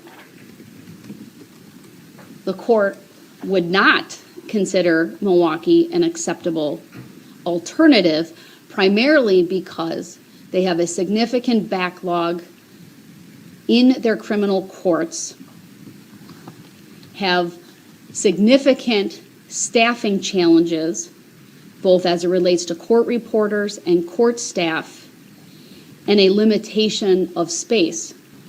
Dane, I do not believe, is similarly situated to Waukesha County and appropriate for this court to consider. The state concedes that a significant amount of the jury pool will have been exposed to some coverage of the allegations against Mr. Brooks. The state also correctly points out that exposure to the incident does not necessarily require a juror to be excused. Knowledge of a case by potential jurors does not inherently warrant a change of venue, but instead can be explored and subsequently remedied through a vigorous voir dire process. The court would also note that the city of Waukesha is not the county of Waukesha. And it is the city of Waukesha that has been primarily impacted by this incident. And I think that is borne out through the review of the jury questionnaires that have been provided. The court also takes issue with the defense characterization of the potential jury pool based on the information provided in the jury questionnaires. The court's own evaluation yields a prospective jury pool warranting further evaluation of nearly 70% of the almost 1,600 questionnaires reviewed. The defense wrongly assumes that blank or incomplete responses means a jury or a juror is biased or prejudiced. Such a position is not supported by law. The law affords all jurors with the presumption of impartiality. A missing or incomplete response might be indicative of bias or prejudice depending on the answer or even other answers provided in the questionnaire, but such an analysis is missing here. At a minimum, the court and the parties are entitled to follow up with those prospective jurors during in-person voir dire, all of which could lead to a rehabilitated juror depending on their responses.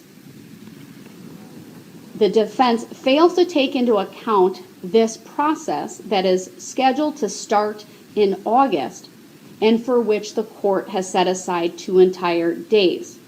Again, at which point there will be an unlimited availability of strikes for cause. Of course, those must either be agreed to or approved by the court. And then again, at ultimately the trial in this case, a further in-person opportunity to strike jurors for cause.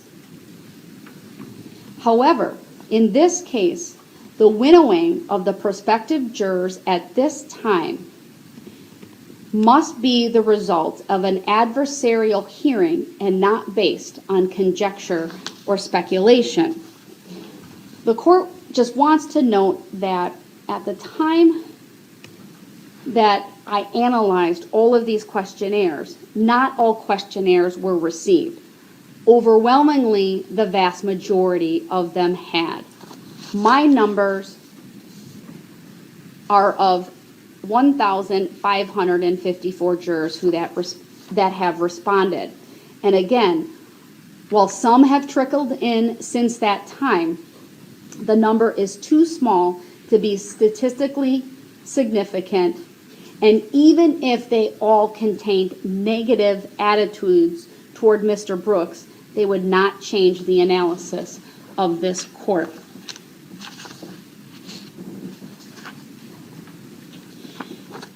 However, even if this court were to strike the prospective jurors at this stage that are highlighted by the defense, that would leave 148 jurors subject to in-person voir dire. 148 versus 40, clearly a number sufficient to impanel a fair and impartial jury here in Waukesha County. It is clear to this court that a change of venue is not required. This court is committed to ensuring that the rights of Mr. Brooks to a fair trial and an impartial jury are protected. In this case, the defense has failed to demonstrate that there is a likelihood of community prejudice so pervasive as to preclude the possibility of a fair trial in Waukesha County. The defense has also not demonstrated actual bias or actual prejudice in this county. There is no doubt in the court's mind that an impartial jury can and will be impaneled in Waukesha County with the strong methods outlined today. For all of these reasons, the motion to change venue is hereby denied. For the same reasons, the motion to impanel a jury from another county is also denied. On June 28, 2022, the court convened again to discuss the mental health evaluations following Brooks's insanity plea. Judge Jennifer Dorrow removed a court-appointed psychiatrist due to a conflict of interest with the prosecution and appointed a new neutral panel ordering evaluations to be completed by August 2022. So I understand correctly that Mr. Brooks is agreeing to be examined by Dr. Collins, correct? That's my understanding, that he'll cooperate. Okay, I just want to make sure before I ask her to return to the Waukesha County Jail. And then the other thing is discovery. So we had discussed, Attorney Perry and I, off the record late last week, the possibility of creating a discovery packet for the doctors to be used for this purpose that is not necessarily the entire case file, but what we would deem to be relevant information. I did provide him with a thumb drive here this afternoon just before court for him to review the items we came up with, and if he wants anything added, we will add it. My question is, does the court, would it assist the court if we then duplicate that, one for each doctor so that they're all reviewing the same materials? That was our goal, at least. And so 4 separate thumb drives would be created, one for each doctor, and either my investigator or Detective Casey would transport the thumb drive to the doctor's offices for their review. Is that acceptable to the court? That would be acceptable to the court. I wonder if that is the norm for both parties to put together evidence packets for the psychiatrists. Seems like the fairest way to do it. In the August 25th, 2022 motions hearing, Darrell Brooks' defense was successful in getting 5 charges dropped from his total of 82. The hearing also established boundaries on what prosecutors could tell the jury about Brooks' background. The state wanted to bring in evidence of his Milwaukee arrest that occurred just prior to the parade. As you may remember, this caused a lot of friction with Brooks and the prosecution during the trial due to his constant inability to keep quiet about the incident in front of the jury. All right, then, let's move on to the motion to admit other acts evidence. I presume this will be legal arguments. Attorney Opper, will you be making the argument on this or someone else? Yes, I am, Your Honor. All right, this is your motion. I'll turn to you. Thank you, Your Honor. Your Honor, in my moving papers, I've identified 3 general types of evidence that I'm seeking to admit in our case in chief here. We've identified a permissible purpose under Sullivan, that being the knowledge and intent of the defense, or the defendant. We have shown the relevance. We have shown that the probative value outweighs any prejudice to the defendant. The specific events that we seek to admit surround, first, an incident involving Mr. Brooks and victim PPP from November 2 of 2021 in the city of Milwaukee. On that day, victim PPP reported that she had essentially been involved in an argument with Mr. Brooks, that during the argument he had punched her in the face, causing an injury that was visible to the officers, and further, as she attempted to walk away and leave the area, she was struck by the defendant driving the same red Ford Escape that is alleged to have been involved in the parade incident here. That information was corroborated by what the officers were able to see for themselves, that being tire marks on her pants, and the medical treatment confirming that she did have a broken leg after being struck by the vehicle. It was also witnessed by an independent witness who did remain unseen and provide a statement corroborating victim PPP's account. From there, related to this incident, Your Honor, is the attempt to locate Mr. Brooks and take him into custody for this offense of, I'm just referring to it generically as the reckless endangering event. Officers later that same day went to the residence on 19th Street where Mr. Brooks was known to be living with his mother. That is the same address that he was linked to in our present case. When they went there, they saw the red Ford Escape in the back of the residence. They saw a person exit from the driver's position. That person was later identified as Mr. Brooks. Officers ordered Mr. Brooks to stop, but he did not, continued running into the residence. And ultimately, the officers chased him into the house, placed him under arrest, and found the key to the red Ford in his left front pocket. Mr. Brooks was interviewed by the Milwaukee Police Department, Officer Rodriguez. He insisted that he had not driven his mother's vehicle that day, attempted to provide an alibi that he had walked somewhere on foot, and denied any involvement in the incident whatsoever, and ultimately saying that the victim would recant her statements, and this was all essentially made up by her. So those events have all been charged in Milwaukee County case number 21 CF 4596 and are currently pending. The third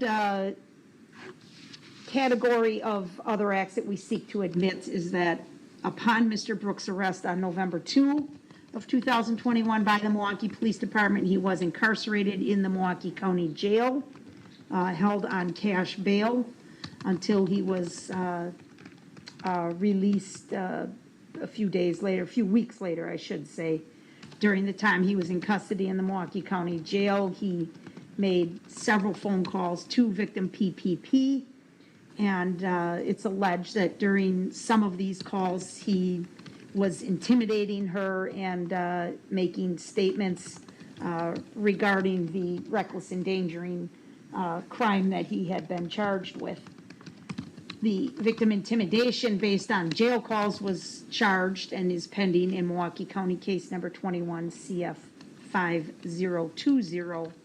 I outlined in my motion, Your Honor, several calls. I'm looking now on the top of page 5 of my motion.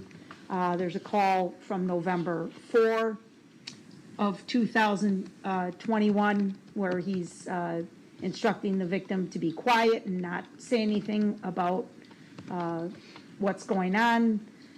There's another call November 7th of 2021 that she's supposed to lie and call investigators and say that she had lied to them. There's another call on November 8th where he's blaming her for the fact that he's facing these charges. He makes a statement basically blaming her. You did this. You caused this. This is all your fault. Things like that.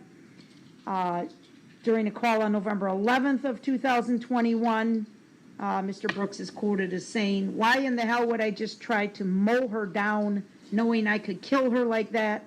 Like, okay, I probably got a few screws loose, but I ain't hardly no goddamn fool." And then 4 days later, on November 15, 2021, Mr. Brooks is talking to victim PPP and still arguing with her. He's upset and angry that she has not put up enough money to post his bail and have him released from custody. He's arguing with her about that. He makes a statement at that point, "I didn't try to do anything because if I tried to do something with you, you wouldn't be on the phone now. That's what you're not realizing. If I really tried to do something to you, you wouldn't be on the phone now." So again, Your Honor, we believe these other acts are relevant to establish intent, knowledge, and identity. As I pointed out in my reply to the defense response, the information is highly relevant and probative, not just to the 2 misdemeanor domestic violence counts, but really to counts 1 through 67 as well. And I detailed in my reply the substantial similarities between the events in the city of Milwaukee in just days before the events in Waukesha County, and the substantial similarity, which is one of the big factors that the court can consider here in determining whether or not to admit this other act's evidence, that suggests exactly how probative it is. And we, Your Honor, would suggest it's not unduly prejudicial, which is the standard. Of course, we acknowledge it is prejudicial to Mr. Brooks, but the question is it unfairly or unduly prejudicial? We contend it is not.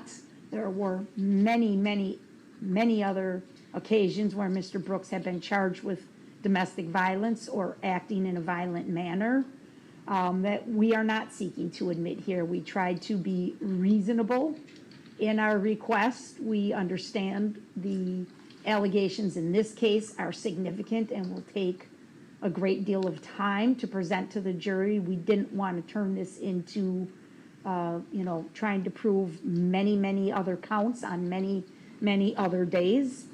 But we felt these were very relevant to show his knowledge and intent, especially in light of his NGI plea as well, which we've learned today is the defense intends to go forward with.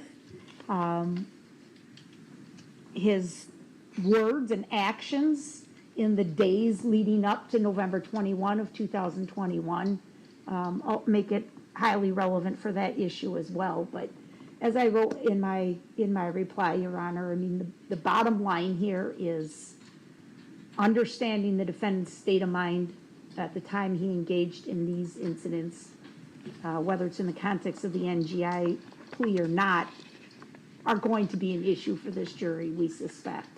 And by having this context, this background, it's certainly the timing couldn't be any tighter, right? I mean, we're talking about a matter of days, no more than 19 days between all of these events. That really helps establish his knowledge and intent as he is alleged to have driven down Main Street in the city of Waukesha. We contend very similar to what occurred in Milwaukee County on November 2 of 2021. So for all those reasons, we're asking the court to admit the evidence. We certainly don't object to any limited instruction or cautionary instruction. We don't intend to turn this into a mini trial, Your Honor. I know there's some suggestion about discovery or recordings, things like that from the city of Milwaukee. As I noted, the actual reckless endangering is not captured on any recording. I don't expect to, essentially try the Milwaukee case within the confines of this Waukesha case. Excuse me. I suspect we would ask victim PPP about it when she testifies as to the events in Milwaukee County. If her credibility was challenged, it may then be necessary to call the independent witness or to call the police officers to describe their contact with Mr. Brooks. But, that remains to be seen. But I recognize we don't want to confuse this jury. We don't want to make their task any more burdensome. They already have 80-some counts to weigh here. So we recognize that, Your Honor, and we certainly will be mindful of that we're not trying to confuse issues or blur the lines, but for these acceptable legal reasons, the other acts should be considered by this jury. Thank you. All right, thank you. Who will be arguing for the defense? Go ahead, Attorney Perry. Thanks. Well, as you saw from our response, we object to the admission of this as other acts. I think it will do all of the things that Attorney Opper just said that it wouldn't do, which is to confuse the jury. I think it should cause delay. Of the now 77 counts that he's facing in terms of showing intent and knowledge, identity. In the reply, the state talked about motive. The two allegations, the Milwaukee charges, as I understand them, relate to victim PPP and describe a very personal thing, including with the intimidation charges. The bulk of the remaining 77 counts, all but for the 2 misdemeanor battery charges, describe something that's very impersonal and not having a connection and not being of the domestic nature that the Milwaukee charges allege. It might go to showing motive or animus toward victim PPP, but I question how it would at all go towards motive or animus or explaining intent.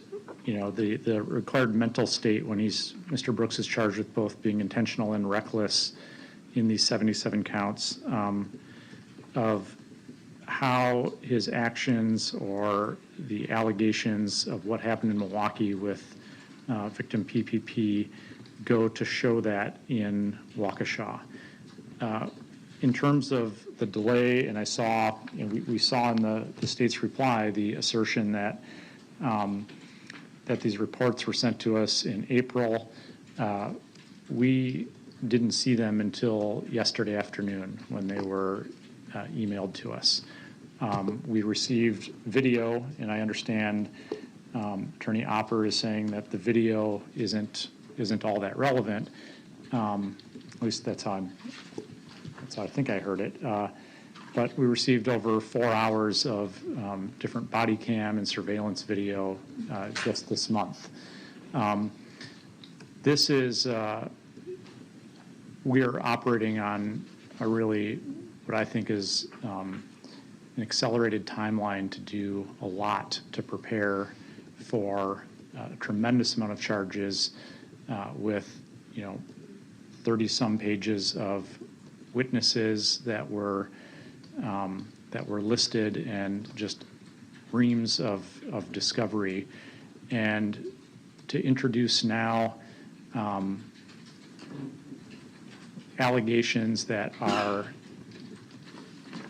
kind of explosive allegations of just extraordinarily prejudicial allegations of violence from a pending Milwaukee case or cases, I think will deprive Mr. Brooks of his right to adequately defend against those here in terms of putting the states to its admittedly lower burden on other acts, but nonetheless, we can't simply say nothing because we didn't have time to fully investigate and to prepare a defense to that. Judge Darrell ruled that prosecutors could present evidence of a domestic dispute involving Brooks and his ex-girlfriend that happened immediately prior to the parade attack. However, the Milwaukee incident of him running over Erica Patterson with the same vehicle was ruled inadmissible. To bring in not just her, we know she's going to be a witness, but the state talks about other potential witnesses on the issue of other acts, whether it be the officers involved, whether it be an independent witness that's involved, whether there would need to be some medical evidence regarding the injury that she sustained back in early November of 2021. Not only that, when we're dealing with intentional homicide charges against Mr. Brooks, then all of the reckless endangering safety charges here, there is, I think, a tendency to confuse the jury with this other act's evidence. The defense makes, I think, a solid point that it's going to create additional time. It potentially could create delay, certainly could confuse the jury. But more importantly for this court, it's not similar enough for all of the reasons that I've already stated related to the type of allegations related to the parade versus PPP. Now, there is no doubt that a certain amount of the context of the relationship between Mr. Brooks and victim PPP will nonetheless be relevant and admissible because he's charged. That incident that is alleged to have occurred, there's two of them actually, the one on the 20th, the one on the 21st of November in the Waukesha County case, right, provides some context. So I think, let me rephrase that. It provides context, at least I think in theory, to perhaps why Mr. Brooks did what he did. I don't know what the arguments are going to be, but clearly there's going to be evidence presented that he got into an altercation with victim PPP, and that following that, there's going to be, from what I understand of the evidence, testimony that he was upset, that he may have struck her, and that it's when he sped off in the direction of the parade. But even prior to that, the state, I will give them some latitude to, through questioning of PPP, get into the relationship between the two. She's going to have to describe the no contact because that's part of the allegations in the felony bail jumping. At least that's my understanding. I don't know if the state is necessarily going in that direction, but I think it's a reasonable reading of the charge and the elements for bail jumping. So you're going to get some of this. I'm not allowing this the state to go into what it describes in the motion as the incident involving the vehicle and the injury to PPP that's charged out of Milwaukee, that reckless endangering safety. I'm not going to allow the attempts to locate. That all relates, frankly, to what happened on November 2nd with victim PPP. I see very minimal relevance to the cases and the charges here in Waukesha, and why he would attempt to, I guess, not be located, if you will, or provide false information. Again, it's really propensity evidence. It's that type of evidence that is that bad character evidence that he was bad on one occasion, he's bad on this occasion.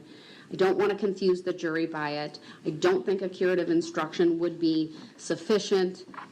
And again, because the parade incident is a mass casualty and not a targeted single victim like with the other, it is not similar enough to meet the threshold under Sullivan. And that includes as to all of the, even the phone calls from the jail. Again, those things from November 2nd of 2021 clearly relate to what happened. I'm sure they will be entered into evidence if there is any trial in that particular case, but to allow them to come in a trial in Waukesha County where the vast majority of the charges relate to his conduct in the parade and not victim PPP, that, in my opinion, would be unfairly prejudicial. I will use the verbiage that the defense cited. It's pretty explosive testimony that's being proffered and offered here. Yes, it's violent. No doubt the allegations against Mr. Brooks in the parade are violent, but given the distinction between the interpersonal violence and the domestic violent dynamics, that is too distinct, not similar enough to warrant admission as other acts evidence under 904.04 sub 2, and I will deny the motion in full to permit that testimony. Can I ask one question? Go ahead. Would the court consider at least allowing the jail call recording from November 11th of 2021, which is on the bottom of page 5, when he is quoted as saying, "Why in the hell would I just try to mow her down knowing I could kill her like that? Like, okay, I probably got a few screws loose, but I ain't hardly no goddamn fool." End quote. Now, I understand you have not yet ruled on the admission of the statements, but at least if you would consider this and perhaps rule on this request at the time you give us our ruling on the statements, if his statement to Detective Stern at the end when he says, "I really didn't try to kill anybody," is admitted, this directly contradicts that statement and goes directly to his knowledge and intent in, driving a motor vehicle and striking a person, knowing that that could kill somebody.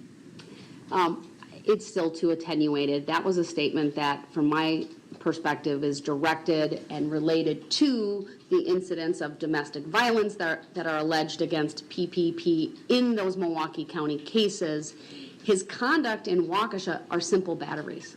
They don't even rise to the level, from my perspective, of a reckless endangering safety against PPP. I think that would be a whole different analysis. And so that is a huge distinguishing fact that still warrants that statement, that phone call not being admitted in his trial here in Waukesha County. Except the statement doesn't talk about punching her in the face. It says tried to mow her down. I understand that the motion is denied. District Attorney Sue Opper made a good case, but I really am glad they kept this out of the Waukesha trial. The items involving Erica, his estranged girlfriend, were already confusing to the jury. Also, I think leaving this in could have produced a good appellate argument. I am currently working on our next case in which this exact type of thing happened, and the sentence was overturned, so I am glad the judge erred on the side of caution. We have one more video of trial extras in which we dive into the remaining August and September pre-trial hearings. These are the hearings in which we begin to see the sovereign citizen come out, so stay tuned and I will see you next week. Thanks for watching, everyone. If you enjoyed this video, please do not forget to like and subscribe on your way out, and feel free to leave a comment. Have a blessed day.